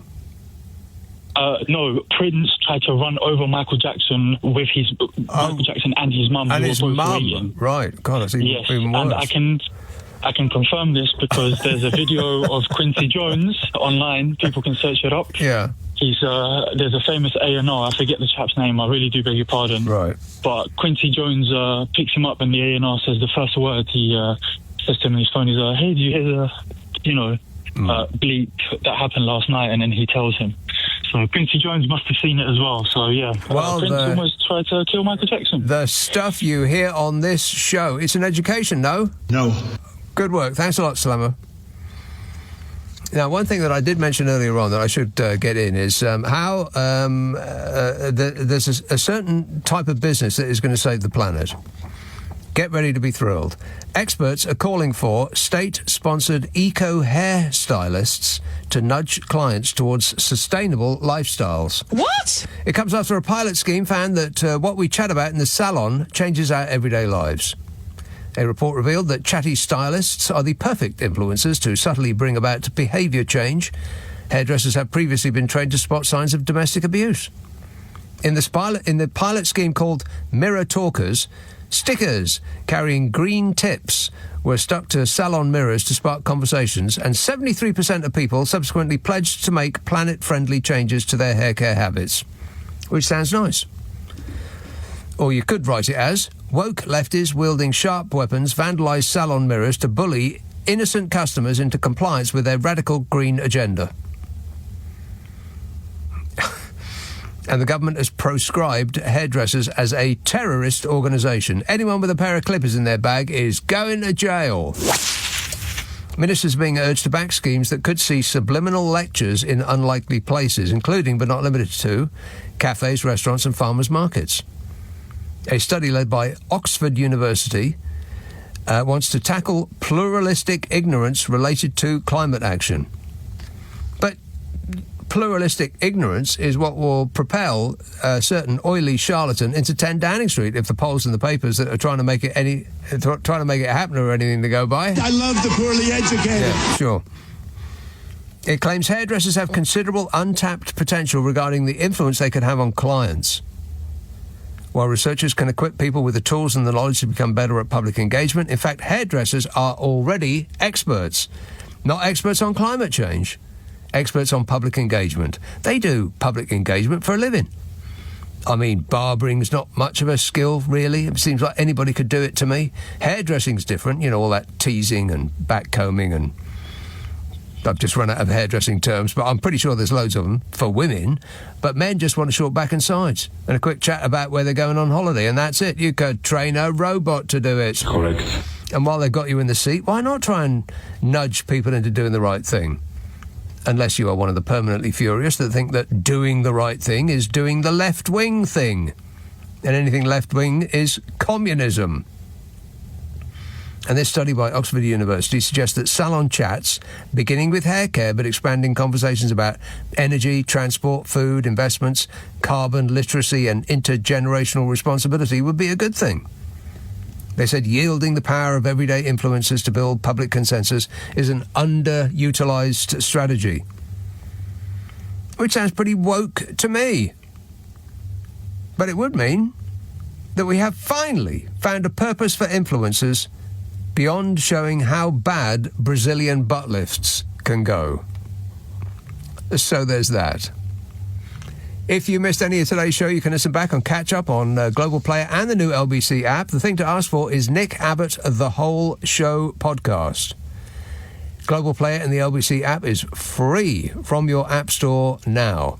You can pause, rewind live radio on them. You can listen to a range of podcasts. Now, I'm going to be back tonight from 10 with my Abnormal Normal show. Coming up at 4, it's James Hansen. But first, Clyde Bull. But first, Clyde Bull. But first, Clyde Bull. But first, Clyde Bull. But first, Clyde Bull. But first, Clyde Bull. But first, Clyde Bull. But first, Clyde Bull. But first, Clyde Bull. But first, Clyde Bull. But first, Clyde Bull. But first, Clyde Bull. But first, Clyde Bull. But first, Clyde Bull. But first, Clyde Bull.